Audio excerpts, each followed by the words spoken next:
Com essa alegria, com a mesma beleza que a gente vê, um salto de saudades que a gente quer iniciar essa noite. De uma forma bem sucinta, cumprimentar aqui o João Paulo Kleinbing, o diretor do BRDE. Para quem não conhece, o Banco Regional de Desenvolvimento do Extremo Sul.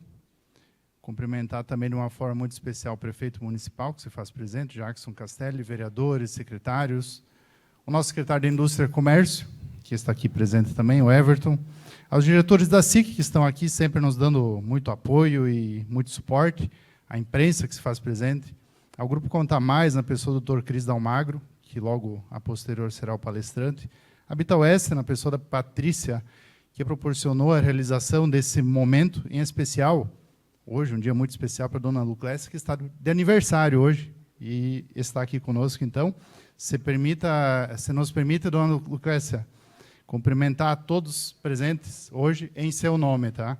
Então, sejam muito bem-vindos. E, sem mais delongas, passamos já a palavra, então, ao nosso querido irmão João Paulo Kleinbing, para que faça uso. Obrigado, presidente. Obrigado, boa noite a todos. Prefeito Jackson, meu amigo. Eu queria falar muito breve, nós temos um compromisso aqui depois, logo em seguida, mas até aproveitando aqui a oportunidade de poder conversar, falar um pouco sobre o banco. Eu acho que o BRDE vai fazer o ano que vem 65 anos de história de atuação. Foi criado há 65 anos atrás, justamente num grande momento do planejamento do Estado de Santa Catarina, quando o governador Celso Ramos conseguiu convencer o Leonel Brizola e o Ney Braga de que a região sul precisava de um banco para proporcionar crédito de longo prazo. E foi isso que a gente vem fazendo até aqui. Nós temos uma presença muito forte no agronegócio, né, especialmente com o sistema cooperativo aqui do Estado de Santa Catarina.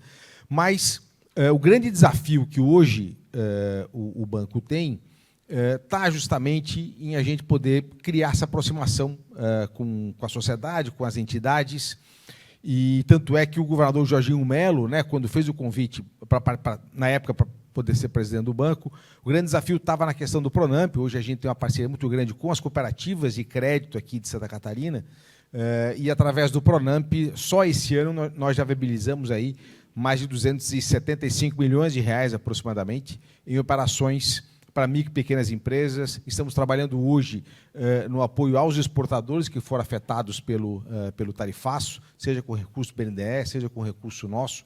Nós já estamos fazendo as primeiras operações, e em breve deve estar indo para a Assembleia a lei do Cooperagro, que é um programa específico que está sendo também com subsídio parcial do governo, com um grande subsídio do governo do Estado, na verdade, poder proporcionar às propriedades rurais, aqueles, especialmente na integração, tanto de frango quanto do suíno, a possibilidade de poder ter acesso a recursos com juros muito mais baixos que os juros de mercado, né? Hoje, enquanto a Selic está a 15%, a ideia do Cooperagro é trabalhar com juros na faixa de 9% ao ano de juro fixo, que é justamente a oportunidade que o governo tem feito de poder enfrentar esse momento que o país vive, que os desafios que essa taxa de juros hoje coloca. Acho que isso o governo dá uma demonstração muito clara do seu comprometimento com quem produz aqui no Estado, fora os programas como, né, temos a parceria aqui com a Prefeitura, hoje tem financiamento de 10 milhões de reais, que está fazendo a pavimentação ali do acesso às cataratas, e a gente está ainda agora discutindo a questão do Estrada Boa Rural, né, que são mais 2 trechos aí de 3 quilômetros, também com juros, na verdade é juros zero, né, o Estado está pagando todas as operações, para justamente poder levar a infraestrutura para todos os municípios aqui do Estado. Então, de forma muito breve, né, colocar o banco aqui à disposição, seja da entidade, de cada um dos empreendedores que está aqui, em operações diretas ou indiretas, mas pensem na gente, o BRDE é muito mais, o BRDE está mais presente na vida, da nossa vida do que muitas vezes a gente imagina, e a gente está à disposição para poder atendê-los. Obrigado.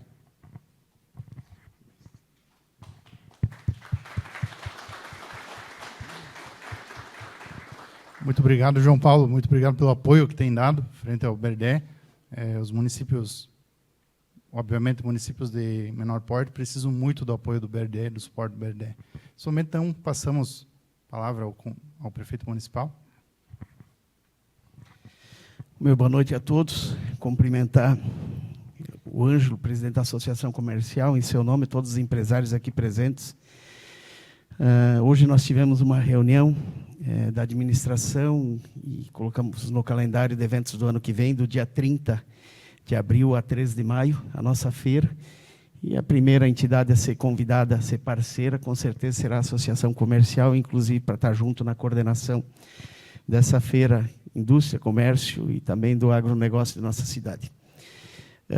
Nós vamos ter que sair, agradecer a presença do João Paulo, nós temos uma reunião importante hoje, mas saiu de coração partido, né? Um tema tão importante como é a reforma tributária, e sendo uma palestra que um dia eu quero participar, dada por Cris Dalmagro, quero dizer que eu acho que você hoje orgulha todo cidadão quilombense, Cris. Você é uma referência em contabilidade para esse país. E você ser morador de nossa cidade, estar aqui na nossa cidade é um orgulho para todos nós. E que bom ver que o povo quilombense está valorizando o prato da casa.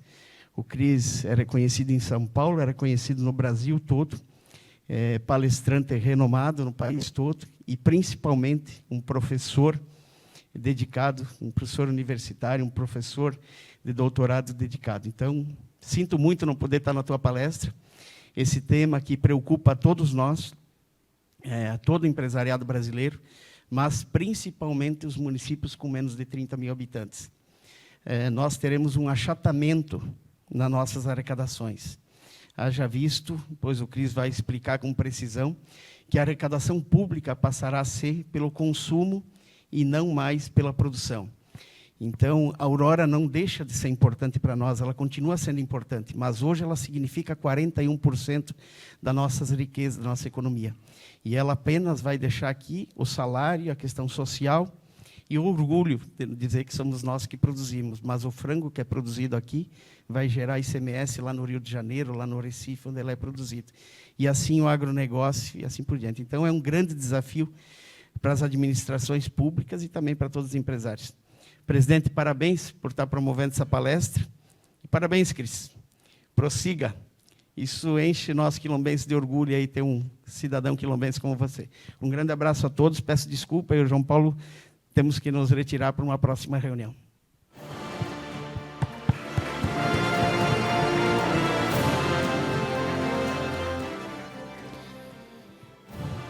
Então, antes de iniciar a palestra, já convido a Patrícia para vir aqui na frente comigo.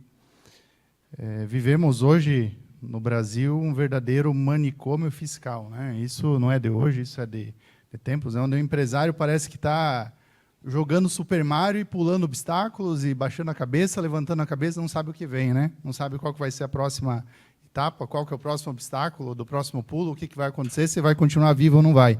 Enfim, isso é o que a gente sente sendo como empresário hoje. Lembrar a todos que a riqueza vem dos empreendedores e não dos políticos. E, ao mesmo tempo, lembrar também a todos que o poder público nada produz. Então, o poder público ele tem que ser parceiro, ele tem que apoiar quem produz. E essa reforma, o doutor Cris deve explicar muito bem, tem algumas situações ali que, acredito eu, que o pessoal não leu muito antes de votar isso, não. Digo sempre que o governo não deve atrapalhar a nossa jornada diária, e se não atrapalhar, já estão ajudando muito. Os governos, a gente fala em todas as esferas. Eu ressalto sempre que quem produz e gera riqueza não pode ser penalizado e tratado como o vilão da história, né? Afinal, hoje mesmo olhei os dados do impostômetro, são lá mais de 3 trilhões e 500 bilhões em arrecadação apenas até hoje, nesse ano. Então, uma cifra imensurável. E, para finalizar, muitas mudanças estão chegando, e agora a pergunta que eu quero fazer: você está preparado? Então, passo agora para a Patrícia, dar sequência, e uma boa noite a todos.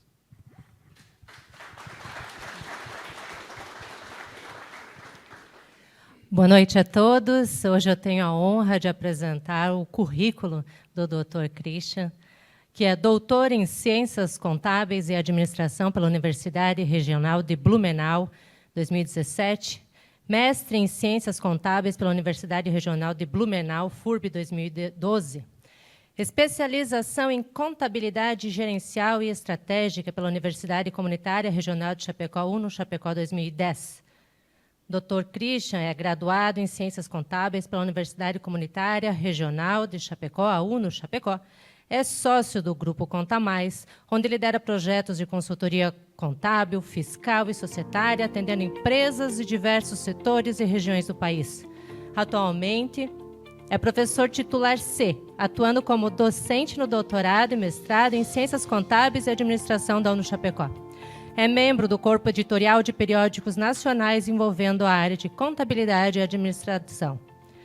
Pesquisador na área de responsabilidade social corporativa, governança corporativa, qualidade da informação contábil, agressividade fiscal e litigiosidade tributária.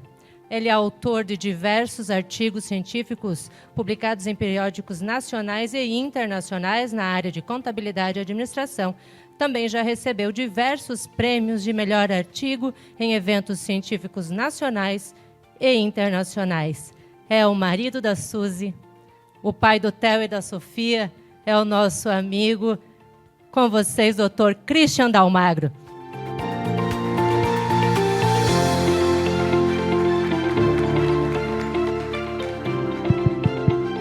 Boa noite a todos, sejam bem-vindos. É uma honra estar na minha casa, né, onde eu resido, onde eu nasci, onde eu fui criado, né, para falar um pouco para vocês do que eu tenho estudado, do que eu tenho conhecido, do que eu tenho me especializado em termos de tributos, né? Eu até fico um pouco nervoso, porque geralmente eu falo para fora, e quando a gente está em casa a gente fica um pouco mais ansioso, quando a gente fala para pessoas que a gente conhece, né, do dia a dia. Então, às vezes se eu contar alguma mentira, vocês vão saber que é mentira, né? Não podem, daí vão questionar, né? Eu quero agradecer ao Ângelo pelo convite, em nome da SIC, a Patrícia pela parceria da Bita Oeste, e a Suzy não está presente hoje, porque ela foi viajar, mas por trás do dia de hoje teve muito da mão dela também, junto com a Patrícia, né? Para instrumentalizar todo esse momento, né? Tá, nós estamos com um monte de equipamentos aqui, porque eu também, né? Não é porque eu tenho interesse em estar tudo com esses microfones aqui, é que nós vamos divulgar via YouTube para clientes interessados, né? Conta Mais, para associados da entidade, para os munícipes de toda a região. Então, o pessoal em casa aí está via YouTube, presente, ao vivo. Depois será gravado e disponibilizado também para o pessoal acompanhar, para quem não pode participar desse momento, pelos compromissos pessoais. Então, pois bem, né? Talvez eu fale algumas coisas aqui que não é do hábito normal de empresas do Simples Nacional. Tá? Eu vejo muitos empresários aqui que hoje estão, ou sempre tiveram praticamente no regime do Simples Nacional, que é um regime simplificado de tributos, né?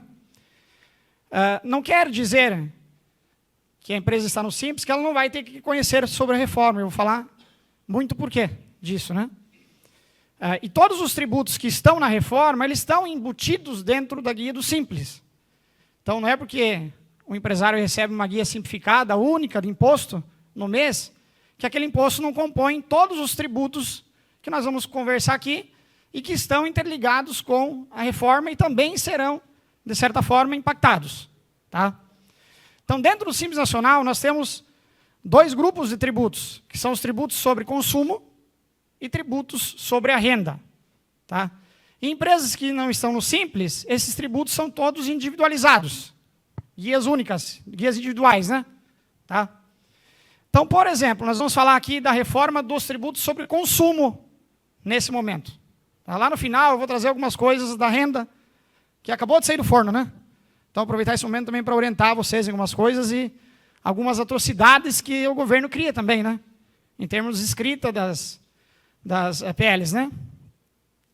Então, nós temos aqui, por exemplo, hoje, dentro do tributo de consumo, 5 blocos de tributos, que é imposto estadual, ICMS, imposto municipal, o ISS, o IPI de indústria, e outro bloco, que são os basicamente federais, PIS e COFINS, né?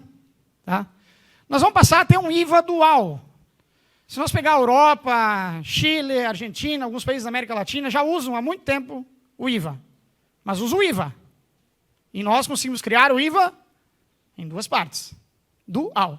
Porque nós precisamos atender aos 2 grandes consumidores de recursos do país, que é a parte estadual e federal, né? Tá, como o país é muito grande, não foi fácil para o governo aprovar a reforma sem atender esses 2 blocos, né? Então ele tem que separar o IVA em 2 partes. Onde nós temos a primeira parte, que é o IVA CBS, que ele vai aglomerar ou agrupar o PIS e COFINS, que existe hoje. Então, do PIS e COFINS, nós vamos ter o CBS. E dos tributos, IPI, que é federal também, ICMS, que é estadual, e ISS municipal, nós vamos ter o IBS subnacional. Então, daqui para frente, nós vamos falar só desses 2 tributos. IBS, CBS, que é o IVA dual. Né? E ainda foi criado o imposto seletivo, que muitos devem ter ouvido pelo Instagram, noticiários, que iria existir um imposto do pecado, né? Então, eu consumo coisas danosas, ou produtos danosos à saúde, consumo produtos que o governo quer desestimular, ele vai aumentar a alíquota do IS para que as pessoas, para que encareça o produto, e as pessoas parem de consumir. Bebida alcoólica, ou consumo menos, né? Cigarro, né? Produtos que agridem o meio ambiente. Né? Então, a preocupação do IS é que ele não precisa de aprovação. O presidente pode sancionar a alíquota que quiser, a hora que quiser. E a preocupação é que a legislação que diz quais produtos podem ser tributados pelo IS, ela é muito ampla. Qualquer coisa agride o meio ambiente. Até produzir uma cadeira, uma mesa, uma cerâmica, tudo, né? Tudo que a gente consome é extraído do meio ambiente, de certa forma.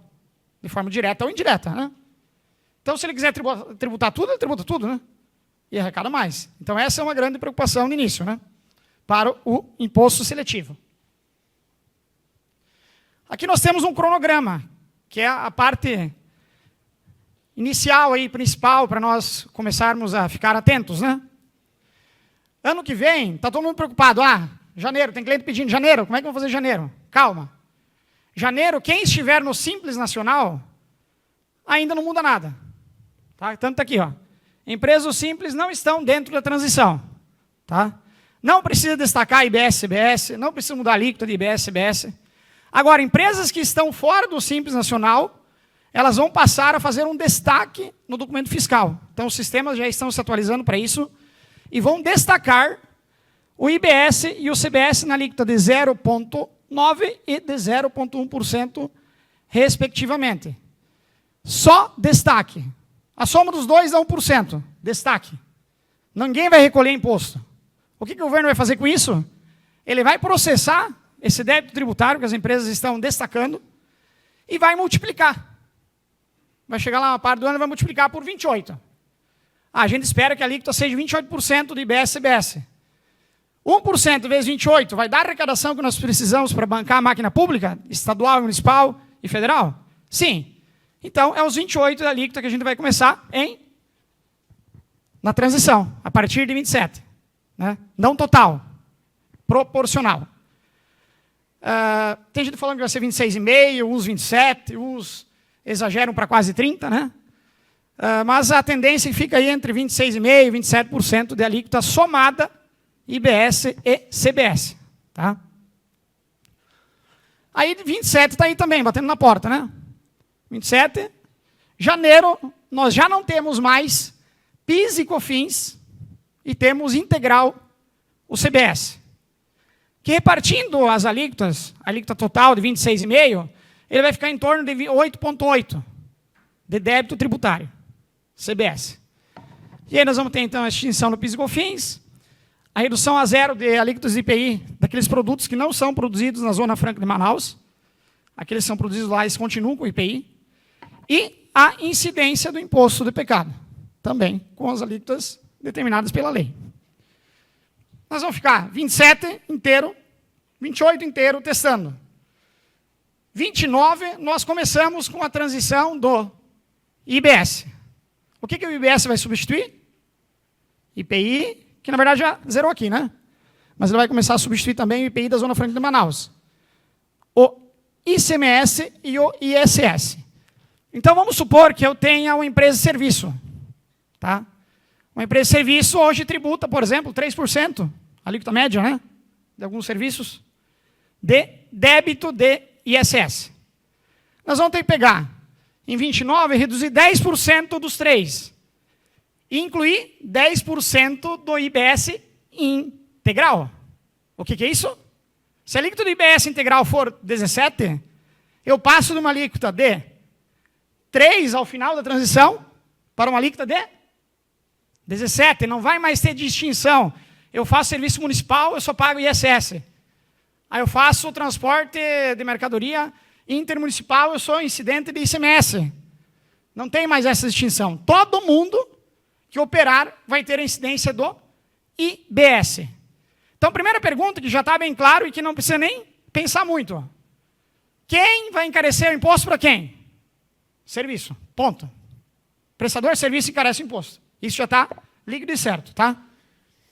Então, nós vamos fazendo essa transição proporcional de adicionar o IBS e retirar ICMS e ISS até 32. Em 33, migra tudo para IBS e morre ICMS e ISS. Nós entramos aí em 33 na vigência integral. Né?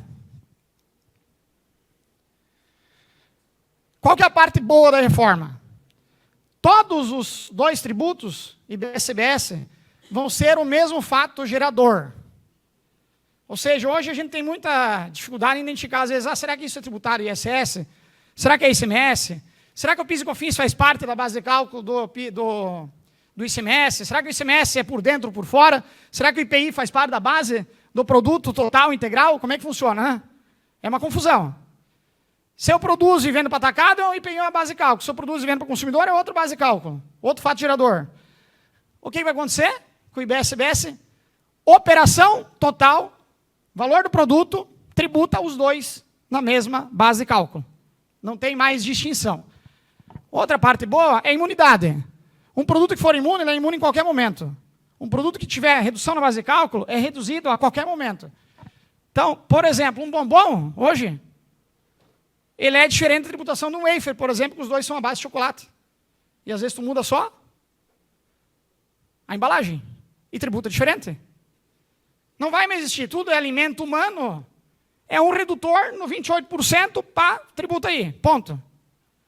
Então não tem mais aquele planejamento tributário de mudar código do produto, de mudar a embalagem para tentar classificar num produto diferente, né? Tá?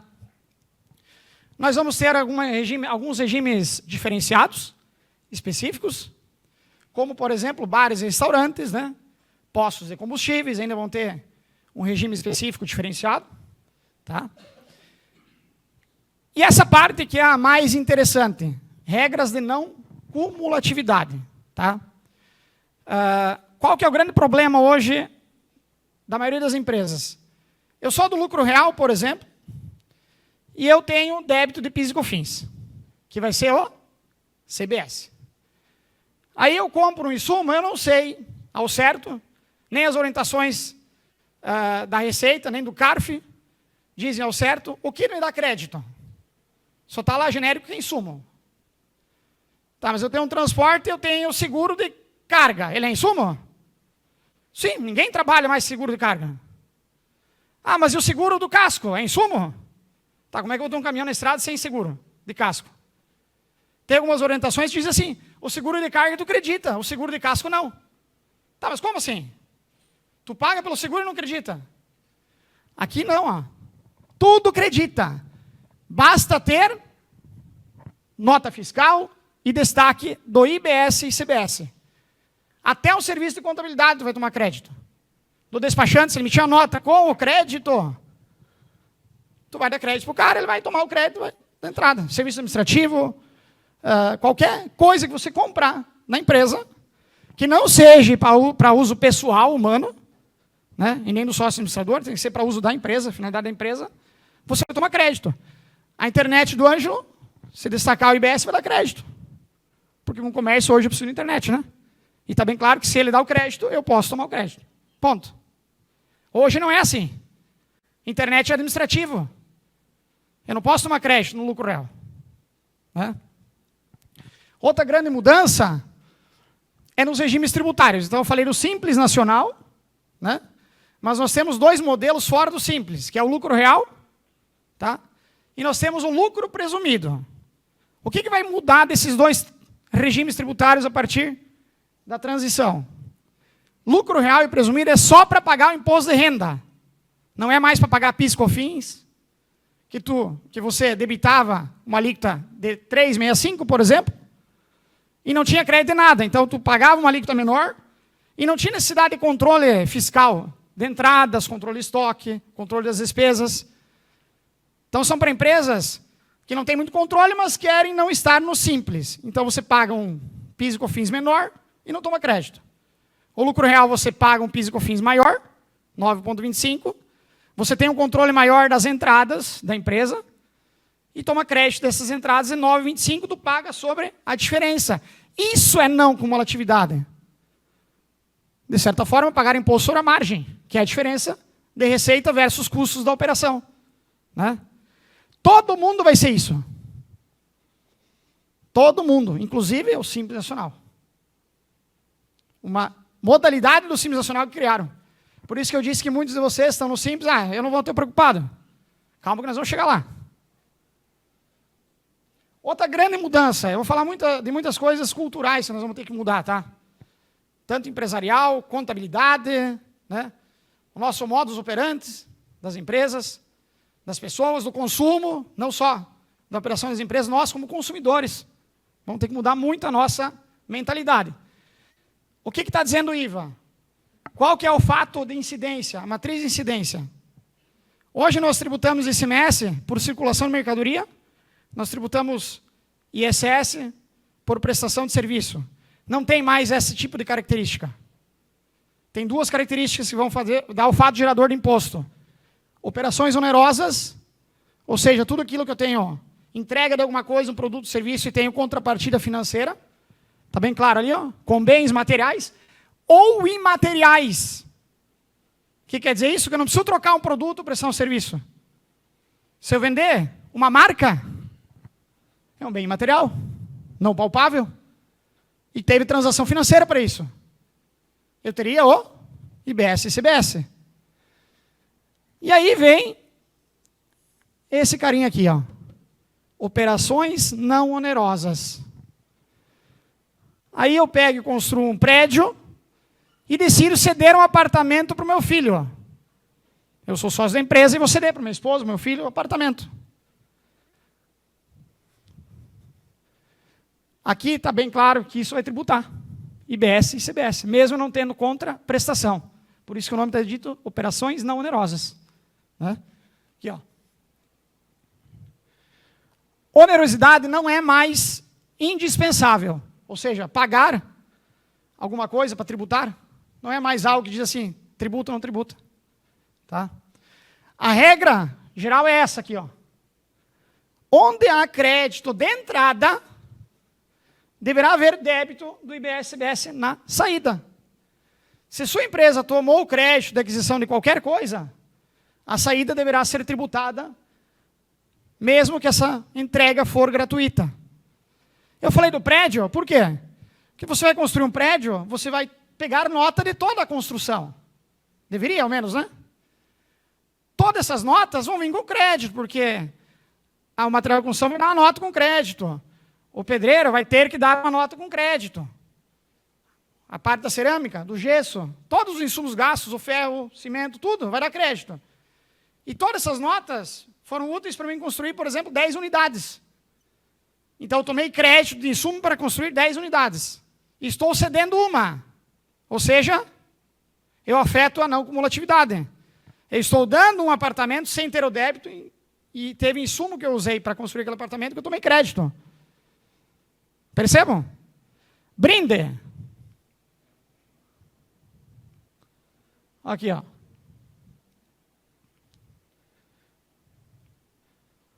é da obra. Veículo por diretor, por exemplo. Tem empresas que cedem veículos para diretores. Por metas anuais, metas trianuais, né? Então a empresa comprou o veículo. A hora que ela compra, ela toma o crédito integral.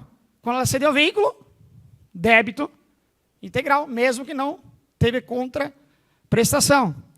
Hoje, uma doação, por exemplo, de brinde para colaboradores, empresas, parceiros, você vai comprar os brindes na empresa, vai tomar crédito, se vier com destaque. A hora que você ceder, débito de IBS-CBS. Gente, isso tudo que estou falando hoje não tem tributo de consumo em cima. Nós não temos incidência dessas operações de ICMS, nem PIS e COFINS, e nem ISS, porque não é circulação de mercadoria, eu estou cedendo um produto. Não é prestação de serviço, eu não estou prestando serviço, estou cedendo. Nós não temos fato gerador hoje, pela regra atual. Com a nova lei, isso vira fato gerador. Então pense, né? Como que fica a situação? Então aqui tem alguns exemplos, por exemplo, cessão de equipamento. Ó. Eu compro o equipamento e cedo para alguém usar. Eu não estou usando a minha operação. Mesmo que a cessão, eu teria que tributar o IBS-CBS deste equipamento. Frete e cortesia, amostra grátis, né? Bonificações em muitas empresas.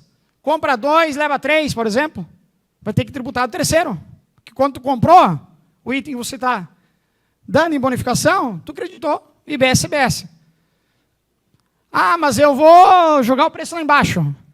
Tem que ser preço de mercado.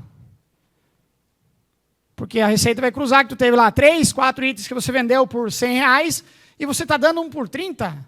Tá, mas como? Então vende os outros por 30 também. Gente, a informatização está um absurdo. O que eles estão investindo em informatização para isso é 150 vezes maior que o Pix. Então tu imagina que o Pix já é uma atrocidade, né? Fez agora que um segundo está na conta.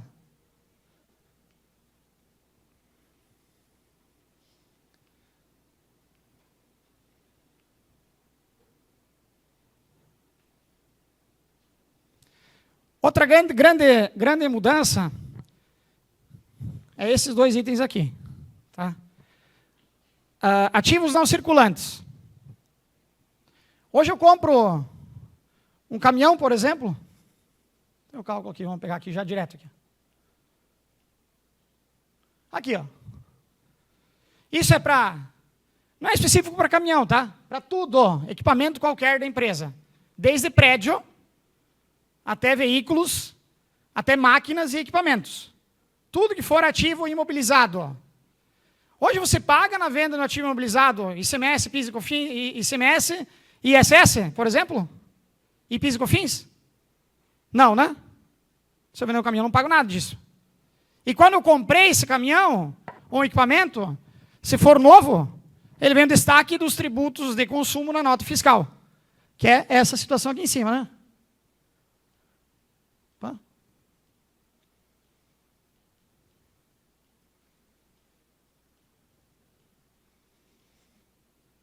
Passei.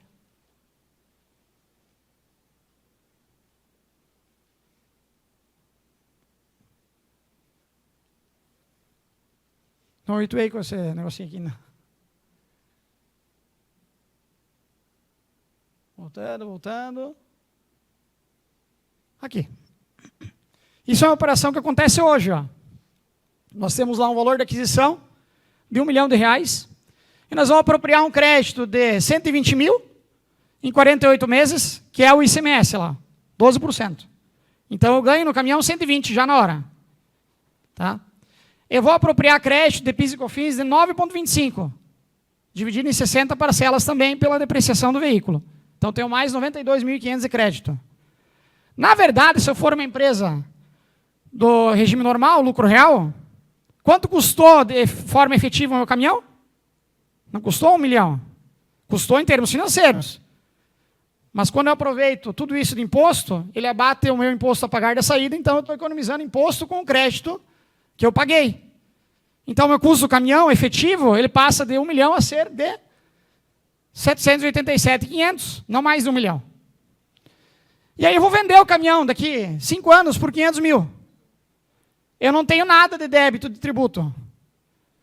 Ah, mas Christian, paga imposto. Paga, o ganho de capital, que não muda nada. Imposto de renda não vai mudar nada. Nós estamos falando de coisas que vai mudar. Que vai ter e que não tem hoje. Imposto de renda ou ganho de capital, isso não muda absolutamente nada. É o que vai mudar. Nada de imposto, nós teríamos um custo líquido da aquisição entre compra e venda de 287.500. Agora, olha com a reforma. Depois lá de migrar integral, nós teríamos um caminhão por 1 milhão, com crédito de 280 mil de IBS-CBS, seria 28% estimado, ele me custaria 720. O crédito é maior, beleza. O crédito é maior. Mas na hora que eu vender, eu tenho o débito com a mesma alíquota de 28. Ah, vou vender daqui 30 anos. Na hora que vender, operação onerosa, tributa. Né? Sobre o valor de venda. Então, além disso aqui, vai ter mais o quê? O ganho de capital que continua tendo. Se o caminhão tiver depreciado total, ele vai ter o ganho de capital total sobre a alíquota do imposto de renda que tiver hoje, amanhã, daqui para frente, né? Se tiver mudanças. Então, o custo vai passar de 287 para 360. Vai aumentar 70 e poucos mil de custo tributário numa operação dessas, né? Tá? É uma grande mudança. Isso para tudo que é equipamento, né? Tá? Gente, exportação continua com isenções, como tem hoje, tá? Quem exporta, o governo estimula a exportação, então continua tendo isenção do IBS-CBS, como tem do ICMS e do PIS e COFINS hoje, tá? Aí vem algumas questões de ICMS que a gente nunca entende, né? Agora que eu achei que estava entendendo, pai. Agora que eu achei que estava entendendo ICMS, ferrou, né? Nunca a gente entende direito, né? Diferencial de alíquota, ICMS ST, e vai para um estado uma coisa, vai para outra, envia um produto, uma remessa uma coisa, traz a outra, cria uma filial para tentar dar uma escapada, né? Gente, essas questões todas morrem. Tá? Não tem mais ST no IBS. Tá? Não tem mais diferencial de alíquota. O que é o diferencial de alíquota? Quem não sabe. Tá? Se eu vender um produto, por exemplo, daqui para o Mato Grosso, a alíquota interestadual daqui para lá é 7%. Se o produto não tiver isenção. Né? Se eu for vender esse produto para consumidor, quanto o consumidor paga de ICMS lá se ele for adquirir esse mesmo produto por uma empresa que está dentro do estado deles instalada? 17%. Então tem que pagar quanto de diferencial? Os 10, porque eu estou debitando 7 e o cara que compra, que vende de lá do estado, vende a 17. Então eu estou tendo uma concorrência desleal com ele. E o pior de tudo, que esses 10% de diferencial, eu não posso acreditar nada para bater dele. É guia antecipada no ato, vendi o produto pago. Né? Isso para venda consumidor apenas, tá? Tem isso. Não vai mais ter essa situação. Então tem coisas ruins da reforma, tem oneração nos setores, indústria, por exemplo, vai desonerar, me parece, o imposto, então alguém vai pagar a conta e outro vai ganhar, então, mas tem coisas boas também. Em alguma delas eu vou falar. Então aqui está o desafio do DIFAL, né? Pessoal, empresas que vendem pela internet sofrem tremendamente com isso aqui. Principalmente quem vende para internet e vende para consumidor. Né? Por que a gente não consegue tirar uma empresa que vende pela internet do Simples Nacional? Porque quem está no Simples não tem o diferencial. Só tem quem está no regime normal, que é lá o presumido ou o lucro real. Tá? Quando eu saio do Simples e vou para esse regime, para outro regime, o que acontece? Imagina que eu pago de FAO já daqui para o Mato Grosso 10%, só no imposto. E a minha guia no Simples está dando 12%. Já tem que pagar com 2% tudo o resto. É impossível, né? Tá? Então, o que vai acontecer? Com a reforma, sem o DIFAL, vai possibilitar que empresas que estão no Simples com venda na internet e tem que abrir um monte de CNPJ para dividir faturamento, passem a planejar diferente. Até porque não vai mais existir abrir um monte de CNPJ para dividir faturamento. Tá? A Receita está cruzando essas informações também. Por IP de máquina, por IP do local. Tem 2 IP, né, Ângelo? O da máquina tem IP da internet local. Eu posso estar usando outra máquina com a mesma internet que ele pega tudo. Né? Eles cruzam. E emitir notas de 2 empresas com o mesmo setor de atividade dentro do mesmo IP. A prefeitura vai passar a fiscalizar também, com certeza, os endereços de cada empresa. Então, está fechando o cerco para abrir mais um CNPJ do mesmo setor e permanecer no Simples. E tem muita empresa de venda na internet, tem bastante CNPJ. Isso é inegável, né? A gente não falar que não, a gente está mentindo, tá? Então vai possibilitar que essas empresas tenham um planejamento diferente. E por que disso, tá? Aqui é o exemplo que eu falei do DIFAL, no Mato Grosso, 7 para 17, vai dar 10 de diferencial de alíquota. Só alinha o imposto, né? Tá? Custo na veia. Não possibilita crédito. Com a reforma, o que vai acontecer? Aqui eu tenho o custo de DIFAL, 10% na veia. Com a reforma eu saio do Simples e eu passo a ter 28% de débito contra 28% de crédito de tudo aquilo que eu revendo. Não é bem melhor? A gente fala, nossa, a alíquota é alta, mas o crédito também é alto. Né? 28% da alíquota, mas eu tenho 28% de crédito? Né? Alto é, né? Mas não é que os 28 vira custo. Vai virar custo a diferença, que é a margem de lucro da empresa, né? Tá? Então, eu vou ter compensação integral. Gente, e por que não tem DIFAL mais? Porque todo imposto, como o Jacques estava aí antes falou, que as prefeituras são preocupadas, vai ser pelo destino. Então, se eu vender um produto daqui lá para o Mato Grosso, o que vai acontecer? Eu vou pegar a alíquota de IBS do Mato Grosso e vai ser a tributação do domicílio eletrônico do comprador que comprou pela internet e está localizado lá em Mato Grosso. Tá? Que é uma coisa que eu não falei ainda. Nós vamos ter alíquotas de IBS variáveis por município e estado. Tá? Então, não é que vai ser o 28, né? Tem município que vai querer baixar a alíquota. Tem município que vai aumentar a alíquota. Então, nós vamos ter uma plataforma eletrônica do governo que vai dizer estado e município, por CEP, qual é a alíquota do IBS. Então, quando você emitir a nota fiscal na tua empresa, quando colocar o CEP do endereço de entrega do produto, já vai estar lá o CEP puxando a alíquota dentro do documento fiscal, já vai dar o débito do imposto. Né? Então, tu já está pagando imposto do destino, que é o mesmo que eu, o mesmo que o cara que está no Mato Grosso, o mesmo que o cara que está em São Paulo, o mesmo que qualquer pessoa. Né? Tá? E aí vem a preocupação. Hoje, por exemplo, uma usina hidrelétrica, se instalada aqui, ela vai gerar potencial de ICMS para a cidade, né? Certo? Aonde é o consumidor de energia? Gente, está em todo o Brasil. Aonde paga o IBS e CBS? No destino, no consumo. Por isso que é tributo do consumo, né? Quem vai pagar, receber pelo imposto é as cidades que têm mais consumo. Né? Aí eu pego o meu carro, deixa eu ver se já está na parte aqui do... Aqui as alíquotas variáveis, né? Variadas, né? Deixa eu voltar aqui. Que a União vai fixar o CBS, tá? E o Estado vai fixar o IBS junto com os municípios, né? Tá? Então, o IBS, vamos dizer, vai partir de 17, pode ser que seja 15, 16, 18, dependendo do município. O CBS é fixo para todo lugar o mesmo, tá? Porque é federal.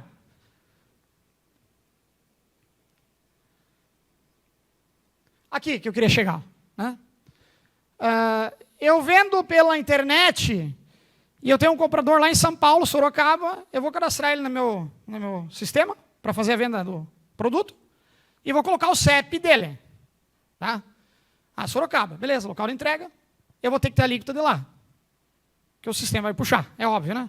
Então não se assustem, o sistema vai estar tudo interligado. O Kleber que está ferrado lá, onde é que está o Kleber? Kleber, ferrou. Então, serviço de contabilidade, por exemplo. Hoje nós pagamos em Quilombo os documentos fiscais que a gente emite. Nós vamos ter que pegar o cliente de Xanxerê, São Miguel, São Lourenço, Florianópolis, Curitiba. Cada um vai ter um IBS destacado no nosso documento fiscal e o dinheiro vai para aquele lugar. Não fica aqui. Né? Vou no médico em Chapecó. Eu me desloquei daqui para lá. Fui atendido lá, balcão. Isso é atendimento ou entrega balcão. Aonde fica o IBS? Chapecó. Vou no mercado em Chapecó fazer o rancho lá no Atacadão. Aonde vai ficar o imposto? Chapecó. Vou abastecer no posto Delta. Chapecó. Vou na farmácia de Chapecó. Chapecó, aí entra a associação comercial. Fortalecer o local. Nós temos que consumir aqui, gente. Como fazer isso? Baixar um pouco a alíquota do município? Mas será que vai compensar a venda em volume, que Atacadão tem venda em volume, grandes redes têm venda em volume? Será que o cara daqui vai ficar competitivo ainda? Porque ele vende em menos volume. E o custo fixo, às vezes, ele é incompatível com o volume de vendas, né? Tu tem que diluir isso. Tem que diluir o custo fixo em cima do faturamento. Se fatura pouco, o custo fixo pesa, né? Tá? Então, assim, como que os municípios vão trabalhar, né? Quilombo tem um grande diferencial, que é o turismo, né? Que começou a estimular com o Silvano, agora dando continuidade, né? Tem que dar os parabéns para os prefeitos que estão estimulando o turismo. Que nós vamos trazer o quê? Consumidor. Para ir na mecânica, quebrou o carro, para abastecer no posto de combustível, para ir no hotel. Ele vai ficar aqui o dinheiro aqui, né? Tá? Então, venda a balcão, o dinheiro no município de consumo. Venda pela internet, do domicílio do comprador. Ah, mas daí vamos lá, vamos pensar, agora vem a estratégia do brasileiro, né? Eu vou lá, vou comprar, eu estou em Sorocaba, vou comprar um produto de Santa Catarina. Aí eu digo o meu endereço, não, eu tenho uma casa de campo em João Pessoa. Porque lá a IBS é menor. Aí eu falo para o Douglas, está vendendo um produto lá, meu endereço é João Pessoa, Douglas. Douglas cadastra, cruza a informação do governo, domicílio do Christian, não é João Pessoa, é Sorocaba. Por quê? Porque o Christian compra no mercado em Sorocaba, ele paga aluguel em Sorocaba, ele consome no mercado em Sorocaba, ele trabalha em Sorocaba, é registrado na empresa Sorocaba. Como que ele está dizendo que mora em João Pessoa? Ah, mas eu compro algumas coisas de João Pessoa que eu não vou passear. Não, porque vai ter cruzado onde eu tenho o maior vínculo de trabalho e consumo. Aonde a Receita falar. Ela vai ter isso cruzado. A partir do ano que vem, ou no próximo, mais tardar, 27, gente, se vocês abrirem o ECAC, se tu comprar uma agulha com nota fiscal eletrônica, vai aparecer no teu CPF que comprou uma agulha dia tal. Lá no ECAC. No CPF, inclusive. Que a gente nunca imaginava que isso poderia acontecer. Vai acontecer. Tá? Aí tem uma exceção à regra, tá? Uma exceção à regra. Venda de veículos. Para não criar locais onde vai se estimular a instalação de revendas de veículos novos, o governo criou essa exceção. Qual é? Se eu for para Chapecó comprar um veículo novo, a revenda lá vai pedir onde é que você reside. Eu vou ter que dizer meu CEP. Ele vai pegar o CEP de Quilombo. Se o IBS aqui, total, for 17, e eu pagar 100 mil do valor de um veículo, quanto eu vou acabar pagando do imposto do veículo total? 117. Porque o IBS, CBS é por fora. Todo mundo vai ter o valor do produto e o valor do imposto. Se vocês forem na Argentina comprar e pega uma nota fiscal, faça esse teste. Ou até no Paraguai. Tu vai ter lá, valor do produto 100, imposto 20%, tu vai pagar 120. E não 100. Hoje a gente não sabe quanto que é imposto embutido. Aqui nós vamos saber. De forma bem clara. Nós vamos ter noção direta de qual é a alíquota de imposto que nós estamos dando para o governo de um televisor, de um freezer, de um carro. Ah, mas aí o fulano e tal mora em Chapecó e vai comprar o mesmo carro de 100 mil. E a alíquota de Chapecó é 15. Quanto ele vai pagar? 115. Então, independente de eu estar indo para Chapecó e morar em outro lugar, mesmo sendo venda a balcão, entrega lá do veículo, essa exceção pega o domicílio do comprador, da pessoa física. Então, não adianta eu querer dizer que eu... Ah, tem gente que tem apartamento em Chapecó. Não, vou lá e vou dizer que eu moro em Chapecó, porque, de novo, né? Caindo na mesma regra. O meu vínculo é Quilombo, meu gasto é em Quilombo. Não adianta dizer que moro em Chapecó. Só se tiver um vínculo bem dividido, né? Emprego aqui 20 horas, emprego lá 20, gasto meio que equivalente e tal.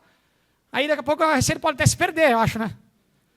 Mas em outros casos, assim, onde o vínculo é muito forte, vai ser mais difícil de você dizer que não mora onde que a receita está indicando a tua moradia. Tá? Ainda o turismo aqui, hotel, hospedagem, serviço mecânico, clínica médica, isso tudo fica no local de prestação, né? Que é entre o turismo. Tá? Venda de bens imóveis vai ser a alíquota de localização do imóvel, não de destino do adquirente, né, de domicílio eletrônico do adquirente. O transporte de passageiro, o IBS vai ser o local de início do transporte. E aí uma outra grande mudança, transporte de carga. Hoje, transporte de carga tributa na origem, na fonte. Se eu sair daqui para São Paulo, eu vou tributar 12%, porque a alíquota interestadual daqui para lá é 12%, e o meu tributo fica em Santa Catarina. Né? Como é que vai ser? Transporte de carga, destino do bem. A minha entrega onde que é? São Paulo, tal local. Vai estar no documento fiscal, no Romaneio, lá no IDFE, que o destino é tal, vai ser o tributo do destino. Né? Então, gente, nessas minhas falas, vocês devem ter ouvido falar em muitas empresas que abrem filiais, não só no transporte, em muito tipo de empresas abrem filiais. Mas abrem as filiais mais por fins tributários. E não porque necessitam estar perto da matéria-prima, ou que necessitam estar perto da mão de obra, ou de uma logística, de um centro de distribuição, de uma grande cidade, né? Eles mandam um produto, matéria-prima, fabricam lá uma parte e devolvem para vender aqui em Santa Catarina, por exemplo. Por quê? Porque ele tem os benefícios fiscais, por exemplo, Espírito Santo, algum lugar, né? Goiás. Então eles fazem isso para crédito de ICMS, débito, para ajudar nessa situação. Que não é errado. A lei permite, né? Não tem nada de errado nisso. O que vai acontecer? Vocês perceberam aqui? Destino. Eu vou abrir uma filial somente se eu tiver necessidade de abrir uma filial. Não por tributo, por questões operacionais de logística, de distribuição, de mão de obra, de matéria-prima, né, de estar perto do cliente.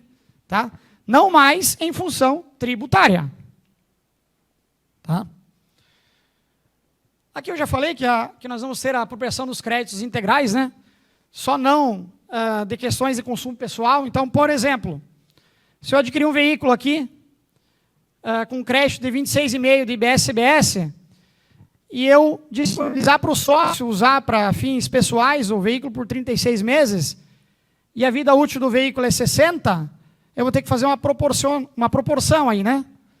Eu vou pegar os 36, dividir por 60, multiplicar pelo crédito integral, e vou estornar esse crédito da minha apuração. Então, dos 26,5, eu perco 15.900, e eu fico na apuração o crédito proporcional ao uso na empresa, e não ao uso dos meses que foi disponibilizado ao sócio. Então, eu comprei uma corrente de ouro para a mulher, né? No nome da empresa.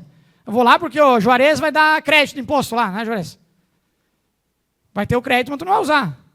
Porque é uso. Não é para a empresa, né? Tá?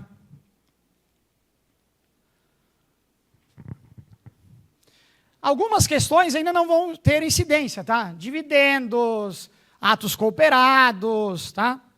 Transferências entre bens do mesmo estabelecimento, por exemplo, vou transferir um produto aqui para uma filial, não tenho débito. Hoje tem muita discussão. Se eu transfiro um produto aqui para São Paulo para uma filial, debita ICMS ou não debita? Aí tem a discussão da STF, tem do CARF, tem briga ali, né? Tu cai lá nas barreiras, eles se incomodam, né? Não vai mais ter incidência, porque é no destino, tu não entregou o produto ainda. Tu levou para um outro local seu. Tu vai pagar quando entregar aquele produto para o consumidor.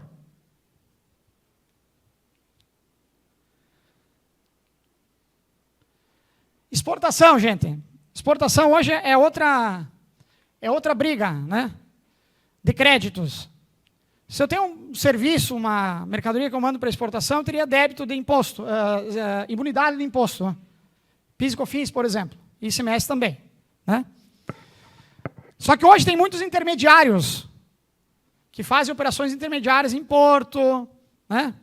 Faz pesagem, refrigeração de carga, por exemplo, arrendamento operacional, locação de containers. Esses caras todos, eles vão ter a mesma imunidade que o cara que faz o destino internacional ou a operação até o porto. Coisa que hoje não tem, o intermediário não tem imunidade. Quem tem é só a empresa que entrega o produto para destino internacional ou destino ou entrega internacional, né? Tá? Então aqui nós vamos ter um benefício para alguns tipos de empresas, né? Quem faz intermediações de exportação, tá?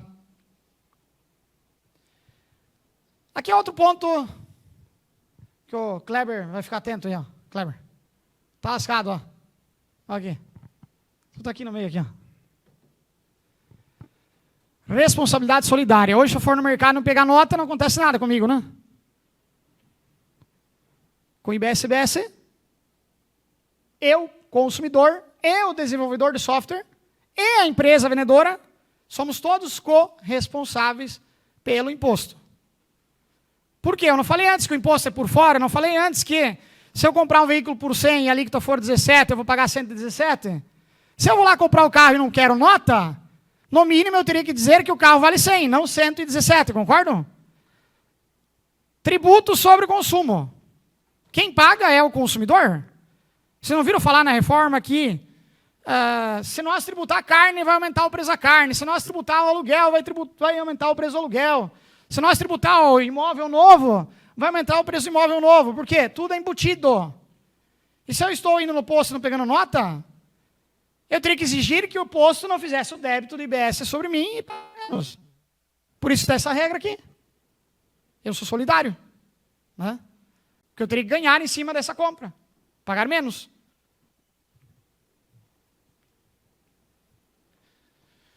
Algumas operações, elas não são contribuintes do IBS-CBS, ou seja, não tem incidência.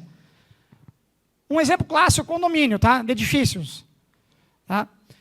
Hoje o condomínio não paga IBS, ICMS, nem ISS, e continua em uma hipótese não pagando. Tá? Quando as taxas e valores condominiais cobrados de seus condôminos fiquem abaixo de 80% da receita total do condomínio. Então, por exemplo, se eu tenho um condomínio que loca para terceiros, salas, para eventos, para outras atividades, e a receita total dessas locações ultrapassar 20%, o meu condomínio passa a ser contribuinte. E não só a receita extra, toda a receita, inclusive, das mensalidades do condomínio. Então, se eu tenho um condomínio por 1.000, e o meu condomínio passar a ser contribuinte, eu vou pagar 1.280, se a alíquota for 28%. De novo, por fora o imposto. Quem paga é o contribuinte. Aumenta o valor do produto ou do serviço. Né? Nós temos os consórcios, que são também não contribuintes. Nós temos essa figura aqui do nano empreendedor, que foi criada também. Então, nós não temos só o microempreendedor individual. Agora nós temos o nanico empreendedor, né?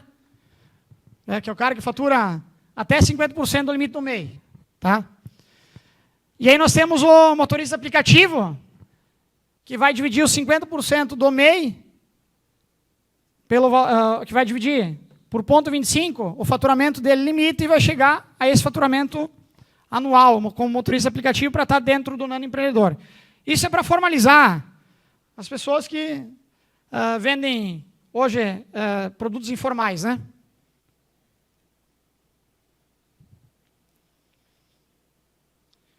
Produtor rural. Tá? O produtor rural também é não contribuinte, em certos casos. Tá? Quando a receita for inferior anual a 3.600.000, ele não é contribuinte de IBS-CBS. Tá? E um ponto, tá? Hoje o produtor rural, ele não é contribuinte nem de PIS e COFINS, nem de ICMS. Só se ele vender o produto para fora do estado, que a maioria não vende, entrega nas cooperativas, entrega na região seus produtos produzidos. Né? Dificilmente um produtor vende para fora do estado, direto do CPF. Tá? Se ele não tiver nessa hipótese aqui, ele passa a ser contribuinte, tributando 28% de débito, de IBS e CBS. Tá? O produtor integrado, ele também está como não contribuinte. E agora, eu sou produtor rural e tenho uma empresa de agronegócio.